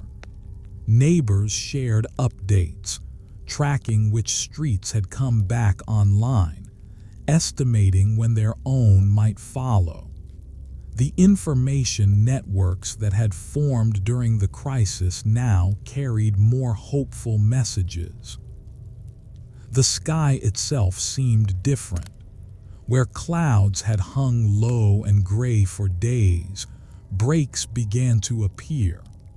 Sunlight, when it came through, felt warmer than it had any right to in February. It caught the remaining ice and snow, making them sparkle rather than threaten. The light had a quality of renewal to it, as if the sun were reclaiming territory it had temporarily lost. As evening approached on those first warming days, the view from windows changed subtly. More lights were visible across neighborhoods. The darkness that had been so complete during the worst of the outages was giving way to a scatter of glowing windows. Each lit window represented a home returned to warmth, a family able to cook a hot meal, a child sleeping in a room that was no longer freezing. The constellation of lights grew each evening, a visual measure of recovery spreading across the state. The transition was not instant. The freeze had been so severe, so prolonged, that its effects would linger for weeks in damaged pipes and strained systems. But the direction had changed. Where before each day had brought deepening cold and expanding outages, now each day brought a little more warmth, a few more homes restored. The trajectory had shifted from crisis to recovery, from endurance to healing. People began to talk about what came next, not just surviving the current day, but planning for tomorrow. The future, which had felt so uncertain during the darkest hours, was becoming imaginable again.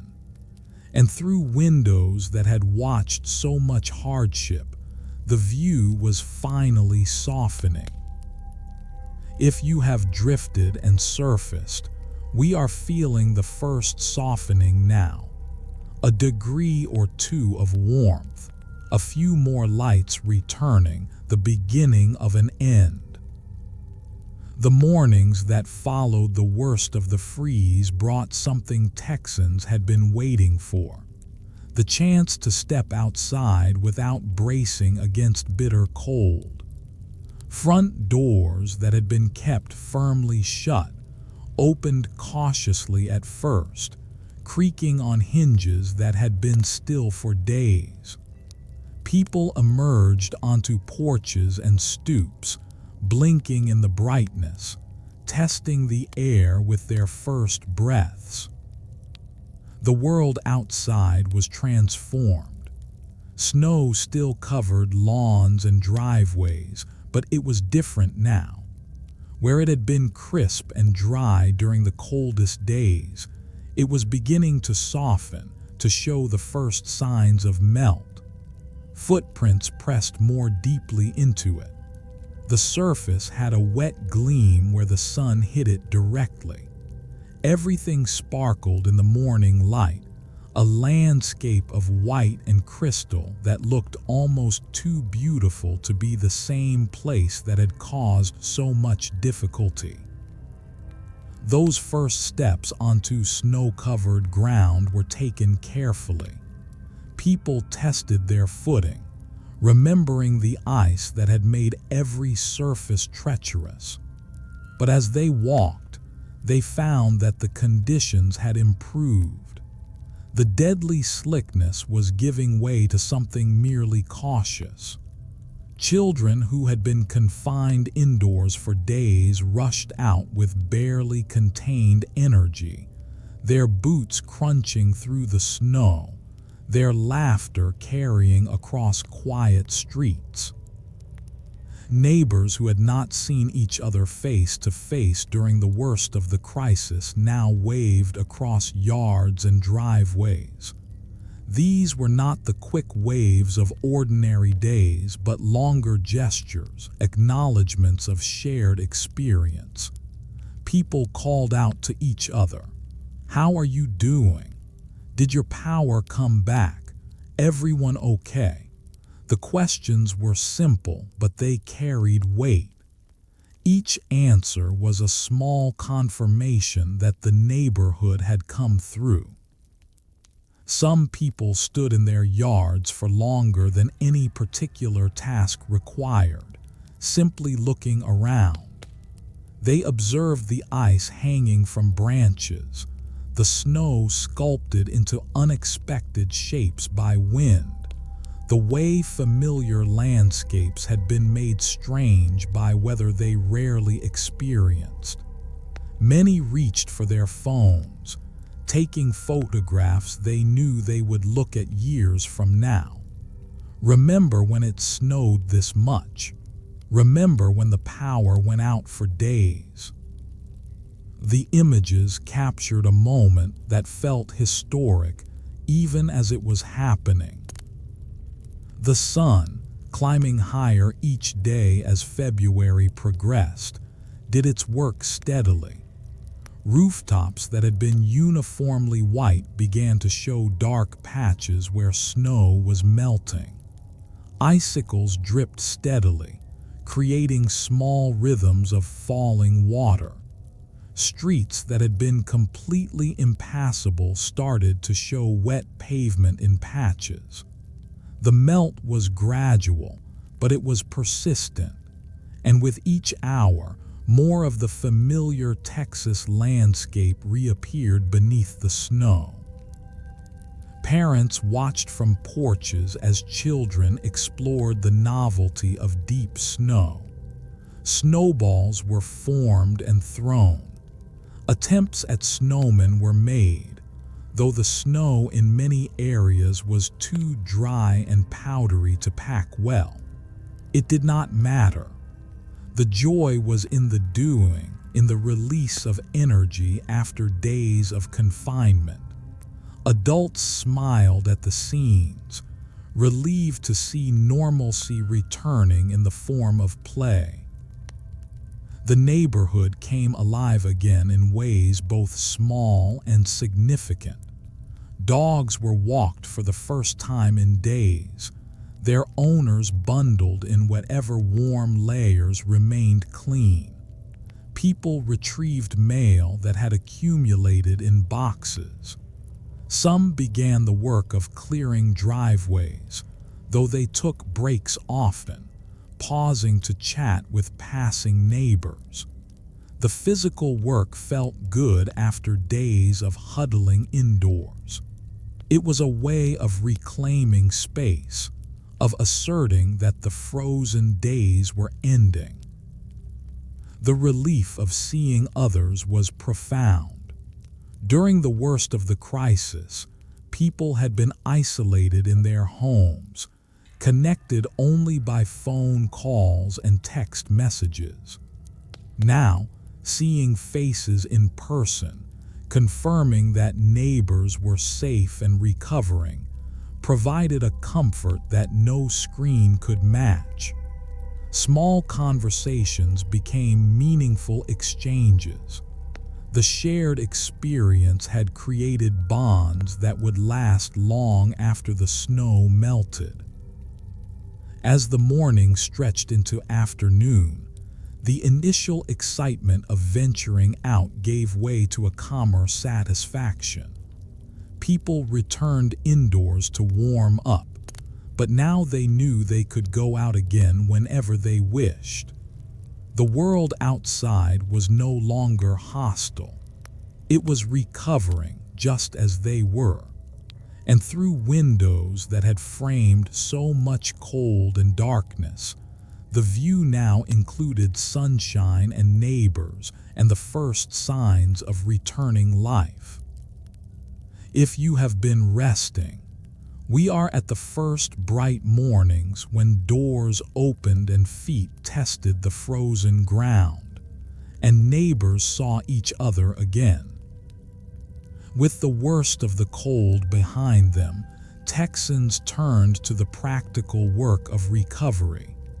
Driveways needed clearing, cars needed freeing, roads needed opening. The physical labor of returning to normal began across the state, and it was work that brought people together even as it tired their bodies. In most Texas households, snow shovels were not standard equipment. This was a state built for heat, and the tools in garages reflected that reality. So people improvised. Garden spades became snow movers. Push brooms swept away lighter accumulations. Dustpans scooped small amounts at a time. The work was slower than it would have been with proper equipment, but it got done. Determination made up for what tools lacked.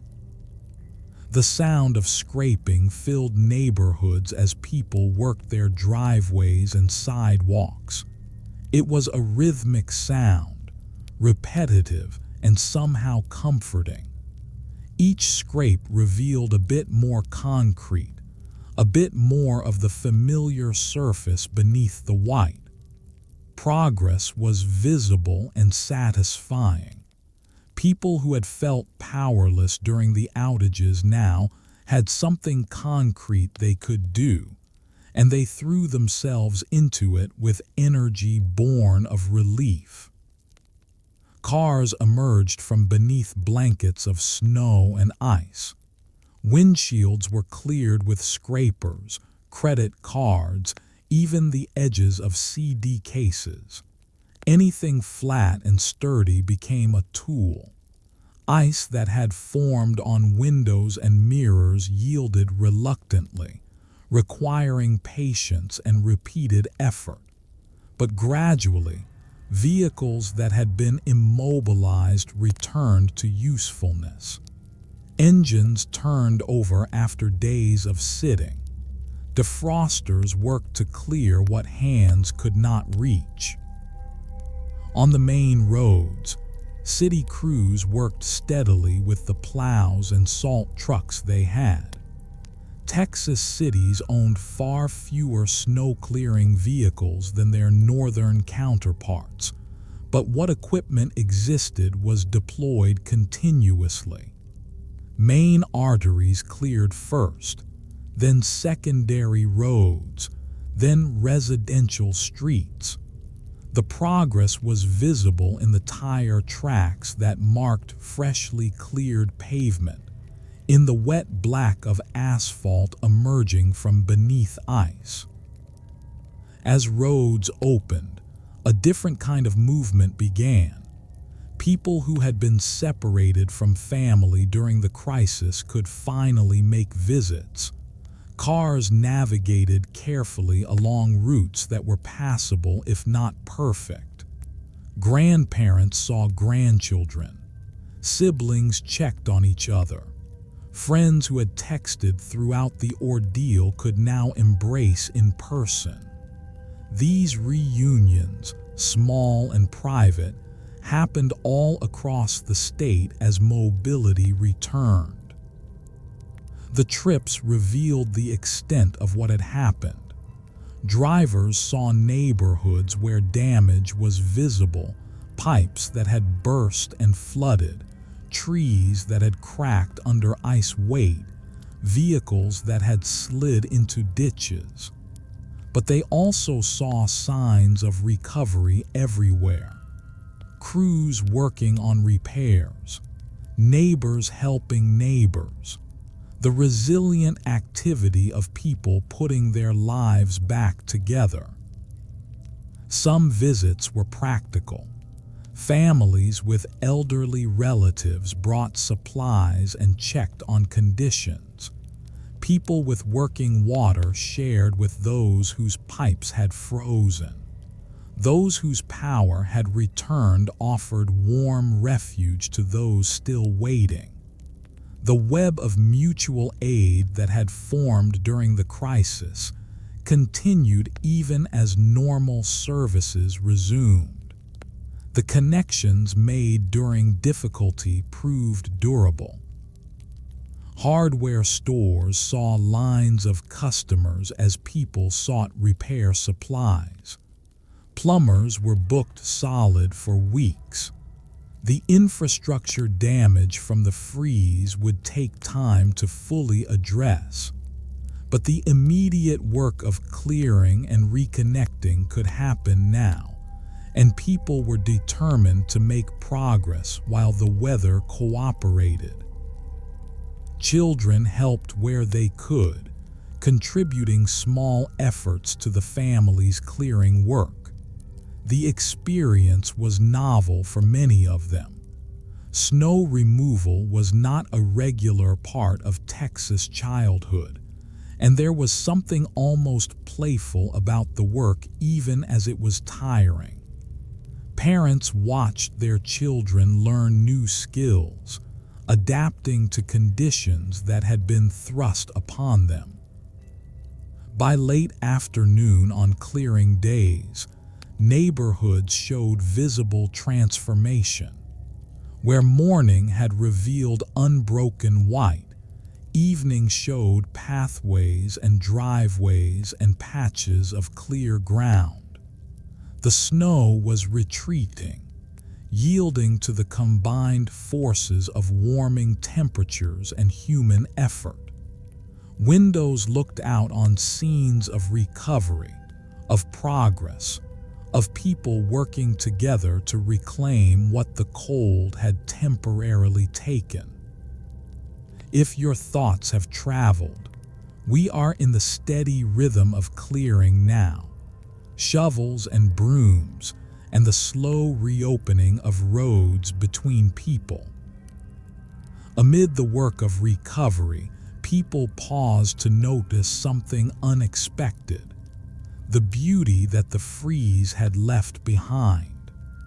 Ice and snow had transformed familiar places into landscapes of strange wonder, and before it all melted away, there were moments worth observing, worth remembering. Icicles hung from places that had never held them before.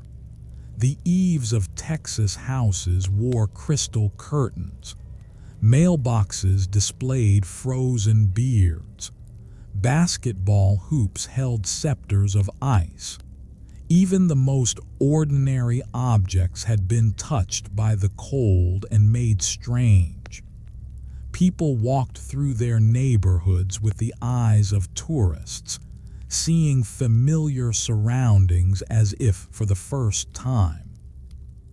Palm trees, those icons of Texas warmth, stood frosted and crystalline. The contrast was almost comic. Tropical plants dressed in winter finery. Fronds bent under the weight of ice, creating shapes that seemed impossible. Photographs of these ice-laden palms would circulate widely in the days and weeks that followed, capturing a moment when Texas looked nothing like itself. Fountains that had been running when the cold arrived were frozen in place. The water had stilled mid-flow, creating sculptures of ice that artists could not have planned. Some showed waves caught in motion. Others displayed patterns where water had frozen in layers. These accidental artworks drew visitors who came simply to look, to appreciate the strange gifts the freeze had left. Children discovered the joy of rare deep snow. In much of Texas, significant snowfall is an event that happens only a few times in a childhood, if at all. So when the snow finally became playable rather than dangerous, children seized the opportunity. Snowmen appeared in front yards across the state. They were often small and imperfect, built by hands that lacked practice, but they were built with enthusiasm. Some wore sunglasses, a Texas touch that made passers-by smile. The light played differently on ice than on any other surface. Morning sun caught the frozen edges of branches and fences and made them glow. The sparkle was everywhere, turning humble backyards into places of quiet magic. People stood on their porches just watching, cups of coffee in hand, appreciating the visual spectacle while they could. They knew it would not last. Photographers, both amateur and professional, worked quickly to capture the scenes. There was something newsworthy about the images, of course, documentation of an unusual event. But there was also something artistic. The frozen landscapes had an alien beauty, a quality of light and form that felt special. These images would become part of how the freeze was remembered, balancing the hardship with moments of unexpected grace. Animals, too, seemed to notice the change. Birds appeared on branches that sparkled with ice. Squirrels ventured out onto white ground, leaving perfect tracks. Dogs bounded through snow with apparent joy, untroubled by the cold that had kept them inside for days. Their play brought smiles to faces that had been tense with worry. The return of animal activity was another sign that the world was normalizing. Some families made deliberate outings to see the winter scenes. They drove to parks or scenic areas, places where the freeze had created particularly striking effects. These were modest expeditions, limited by road conditions and the lingering cold, but they were cherished. The chance to witness something so rare in Texas felt like a privilege, even as people acknowledged the suffering the freeze had caused. The melting happened faster than anyone expected. Within days, the most dramatic ice formations had collapsed or shrunk. The snowmen slumped and diminished. The frozen fountains began to flow again.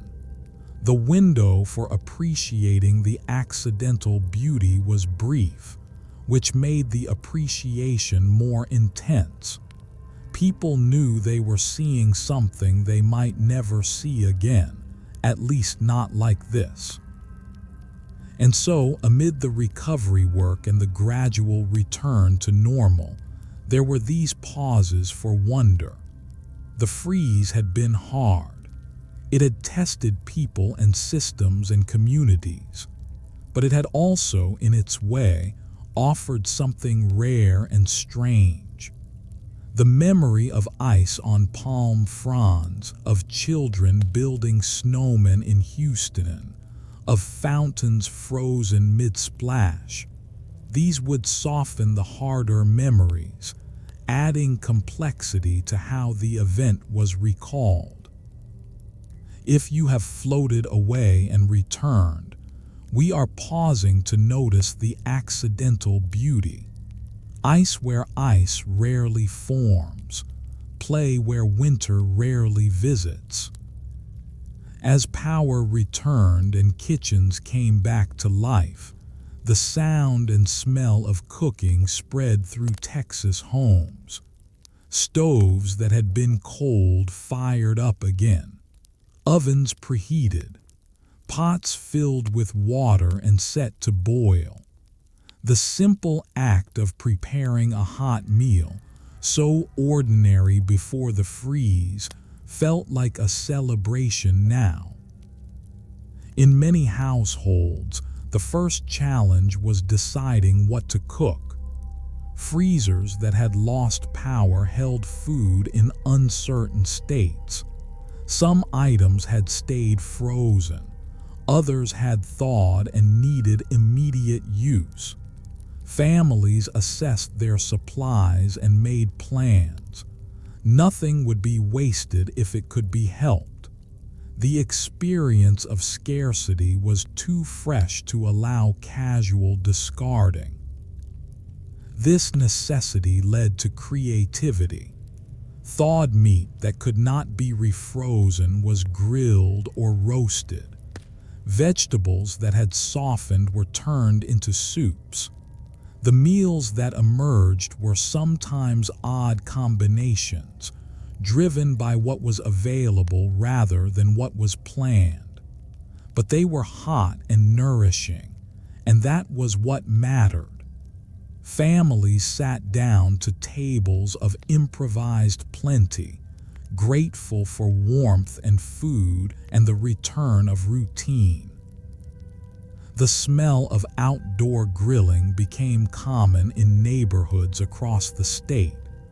People who had lost food to power outages were determined to use what could be saved. Smoke rose from backyards as steaks and chicken, and whatever else needed cooking went onto grills. The grilling happened even as temperatures remained cool, because the alternative was waste. And there was something defiant in it too, a declaration that normal life was resuming. In some communities, the shared meals became more organized. Churches and community centers that had served as warming shelters shifted to serving recovery meals. Volunteers who had handed out blankets now ladled soup into bowls. The gatherings were both practical, feeding people whose kitchens were still disrupted, and social. After days of isolation, people wanted to be together. Potluck traditions revived with particular enthusiasm. Neighbors who had checked on each other during the crisis now shared tables loaded with contributed dishes. The food was secondary to the gathering, though it was appreciated. What mattered more was the conversation, the sharing of stories, the processing of what everyone had been through. Around these tables, the frieze transformed from individual experience to collective memory. Stories flowed as freely as the food. Remember when the power went out. Remember how cold that first night was. Remember when we couldn't find bread anywhere. Each story prompted others, and the tellings were animated with the energy of survival. There was laughter now at circumstances that had not been funny when they were happening. The ability to laugh was itself a sign of recovery. Children circled the tables, plates in hand, gathering food and then retreating to their own clusters. They had their own stories to tell, their own versions of the freeze. School would resume soon, and these experiences would become playground conversation. But for now, they simply enjoyed the warmth and fullness after days of scarcity and cold. The older residents at these gatherings brought perspective. Some had memories of earlier Texas freezes, smaller in scale, but carrying similar lessons. They spoke of how their parents or grandparents had managed cold spells before modern conveniences. These memories connected the present event to a longer history, reminding everyone that Texans had faced difficult weather before and had always come through. For many families, the shared meals of the recovery period became as memorable as the crisis itself. The freeze had revealed something about neighbors and communities, a willingness to help, a capacity for mutual care that daily life often obscured. These meals were celebrations of that revelation. They acknowledged the difficulty while affirming the bonds that had strengthened through it. As evening fell on these gathering days, windows glowed with the light of company inside. The darkness that had been so oppressive during the outages was now simply nightfall, normal and unthreatening. Inside, people lingered over coffee and dessert, reluctant to end the evening even as children grew sleepy. The warmth of the rooms was matched by the warmth of the company. After the cold isolation of the freeze, this togetherness felt precious. If your attention has drifted, we are seated now at tables where food and stories were shared, and the isolation of frozen days gave way to the warmth of company. In the days and weeks following the freeze, the systems that had faltered began to stabilize. Power that had returned in patches became steady and reliable. Water pressure, which had dropped or disappeared in many areas, gradually returned to normal. The infrastructure of daily life, so dramatically disrupted, slowly regained its rhythm. The return of consistent electricity changed everything. Lights stayed on through the night without flickering. Heating systems ran continuously, bringing indoor temperatures back to comfortable levels. Refrigerators hummed steadily, allowing fresh groceries to be stored again. The constant small worry about when the next outage might come faded as hours and then days passed without interruption. Trust in the grid, shaken badly by the crisis, began to rebuild. Water systems required longer to fully recover.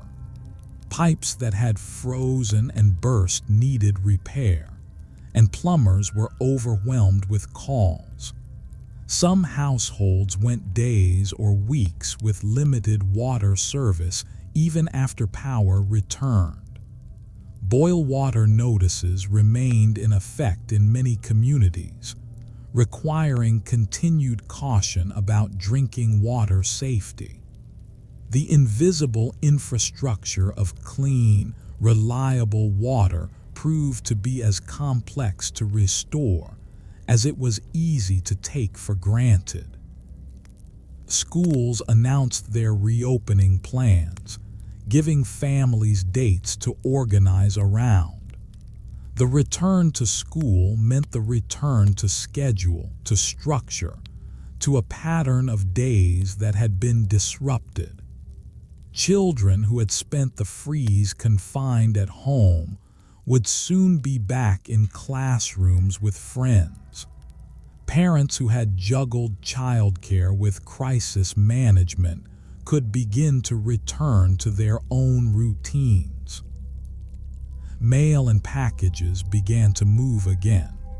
Sorting facilities that had been closed or operating at limited capacity reopened fully.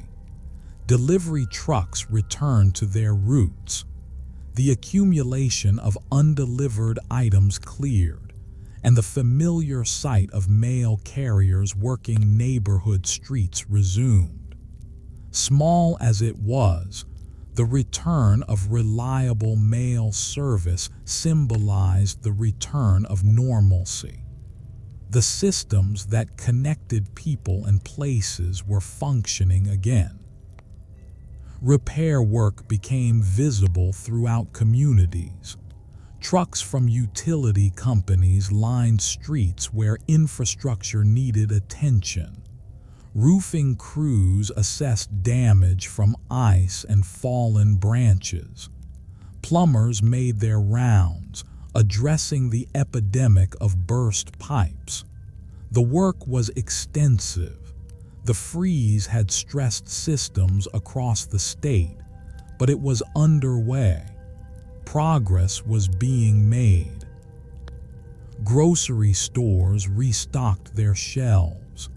The empty spaces that had appeared during the crisis filled with familiar products. Lines that had formed outside stores shortened and then disappeared. The anxiety of scarcity gave way to the comfort of abundance. People filled their carts without the uncertainty that had characterized shopping during the freeze. Many families used the aftermath as a time to prepare for future emergencies. Hardware stores sold generators and portable heaters in unprecedented numbers. People researched pipe insulation and weatherproofing. Emergency kits were assembled or upgraded, stocked with flashlights, batteries, blankets, and non-perishable food. The experience had been a lesson, and many were determined to apply what they had learned. Officials at various levels reviewed what had happened and began discussions about preventing similar crises in the future. These conversations were complex, involving technical systems, policy questions, and resource allocation. Progress would be slow and sometimes contentious, but the conversations were happening, prompted by an event that had made the vulnerabilities of existing systems impossible to ignore. For individual families, the resumption of services meant the resumption of ordinary life. Children returned to school. Parents returned to work, whether in offices or from home. The exceptional circumstances that had required exceptional responses gave way to regular schedules and regular concerns. There was relief in this return to normal, even as the memory of the freeze remained fresh. Windows that had framed so much during the crisis now showed ordinary scenes. Neighbors walking dogs, mail trucks making deliveries, children waiting at bus stops. The dramatic views of snow and ice had given way to the unremarkable sight of a Texas community going about its business. And in that unremarkable ordinariness, there was profound comfort. If you have been resting, we are watching now as systems slowly returned. Steady lights, flowing water, and the ordinary routines that had been so missed. In the weeks and months that followed the freeze, the event settled into memory and into planning. What had happened could not be undone, but what came next could be shaped by the lessons learned. Across Texas, individuals and institutions began the work of preparation for future challenges. In homes throughout the state, families made lists, flashlights and batteries, blankets and sleeping bags, non-perishable food and manual can openers, water stored in containers. The lists varied by household, shaped by what each family had needed most during the crisis. But the impulse was common, to be more ready next time. The freeze had revealed how quickly normal life could be disrupted, and that knowledge changed how people thought about preparedness. Some investments were more substantial.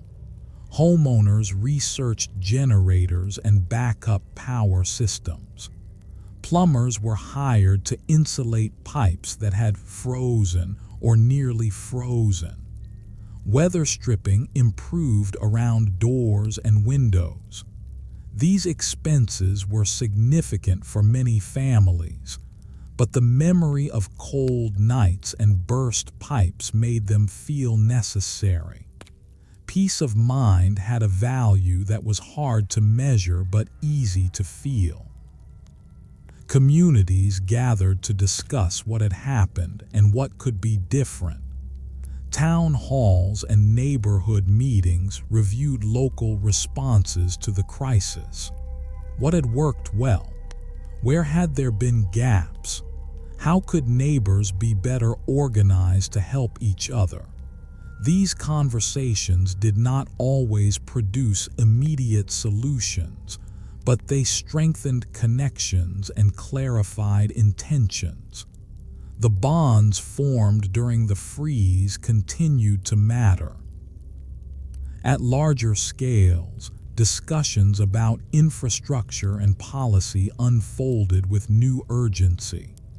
The vulnerabilities exposed by the freeze prompted questions about how systems were built and maintained, how they connected with each other, how they could be made more resilient. These discussions were technical and political, involving experts and officials and advocates.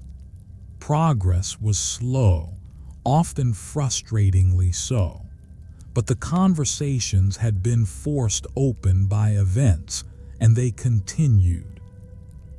For many Texans, the freeze became a reference point, a before and after. People spoke of how they had managed during those 10 days, what they had learned, what they would do differently. The stories were passed down in families and shared among friends. The event became part of the collective memory of the state, joining other moments of natural challenge that had tested and revealed the character of the place. There was grief in the aftermath as well. Some families had lost loved ones during the crisis, to cold or to accidents, or to the strain the circumstances placed on vulnerable health. Communities honored these losses in their own ways, acknowledging that resilience and tragedy had existed together during those frozen days. The lessons carried forward included gratitude for survival and awareness of how much had been at stake. Windows that had been dark and then glowing now showed everyday scenes, but those who looked out through them remembered what they had seen during the freeze. The memory was part of them now, woven into their understanding of where they lived and what it meant to be prepared. The freeze had passed. The lessons remained. If your mind has wandered, we are in the days of learning now. Families planning, communities talking, and the freeze becoming memory carried forward. And so we come to the end of our journey through those 10 frozen days in Texas. We have traveled from the quiet before the storm, when February felt like February and forecasts were just words on screens. We have walked through the deepening cold, the failing power, the darkening homes across a state unused to such a siege of winter. We have sat in living rooms where families gathered close, sharing blankets and warmth. We have visited shelters where strangers became neighbors and volunteers became lifelines. We have followed the essential workers who kept crucial systems running through the coldest nights, and we have watched ordinary people become helpers and heroes in their own neighborhoods. We witnessed the long nights when windows glowed with candlelight and people kept vigil against the cold. We saw the hazards navigated and the precautions taken. We felt the first stirrings of hope as temperatures rose and power returned. And we have shared the recovery, the doors opening onto bright snow, the shovels scraping driveways, the meals cooked and eaten together. We have noticed the small wonders left by the ice and observed the planning and preparation that followed. Through windows dark and windows bright, we have watched Texas move through cold and darkness toward warmth and light. The freeze of February 2021 tested this state and its people. There was hardship and there was loss, but there was also resilience. There was community. There was the steady, quiet work of people taking care of each other when systems failed and temperatures fell. These memories remain, carried forward into futures that are perhaps a bit more prepared, a bit more connected than they were before. Thank you for spending this time with us. If you have found rest in this telling, that is enough. Let the final images fade gently now, and carry with you whatever small comfort this journey has offered. If you are drifting toward sleep now, we are drawing the threads together, looking back at how a state moved through cold and darkness toward warmth and light once more. The snow is melting now from Texas rooftops. Water runs in thin streams down gutters that were frozen solid just days ago. The sun, growing stronger as February yields to March, does its patient work of warming the ground and drying the streets. Somewhere in Houston, a family sits down to dinner in a kitchen that glows with electric light. In Dallas, a child looks out a window at a yard that shows only patches of white where the deepest drifts had been. In Austin, a grandmother talks on the phone with her grandson, telling him about winters she remembers from decades past. The freeze is becoming memory. It settles into the stories that will be told, the preparations that will be made, the connections that will be maintained. Texas carries forward what it has learned, what it has survived, what it has shared. And now let the last words drift away.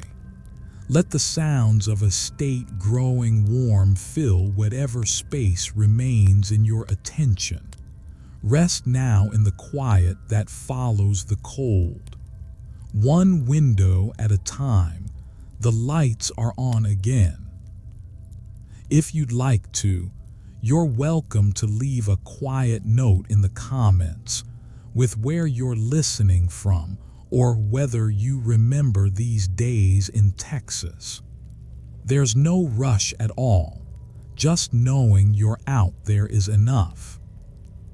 And if gentle, true stories like this help you rest, you're welcome to subscribe whenever you're ready, so you can find your way back here whenever you need them.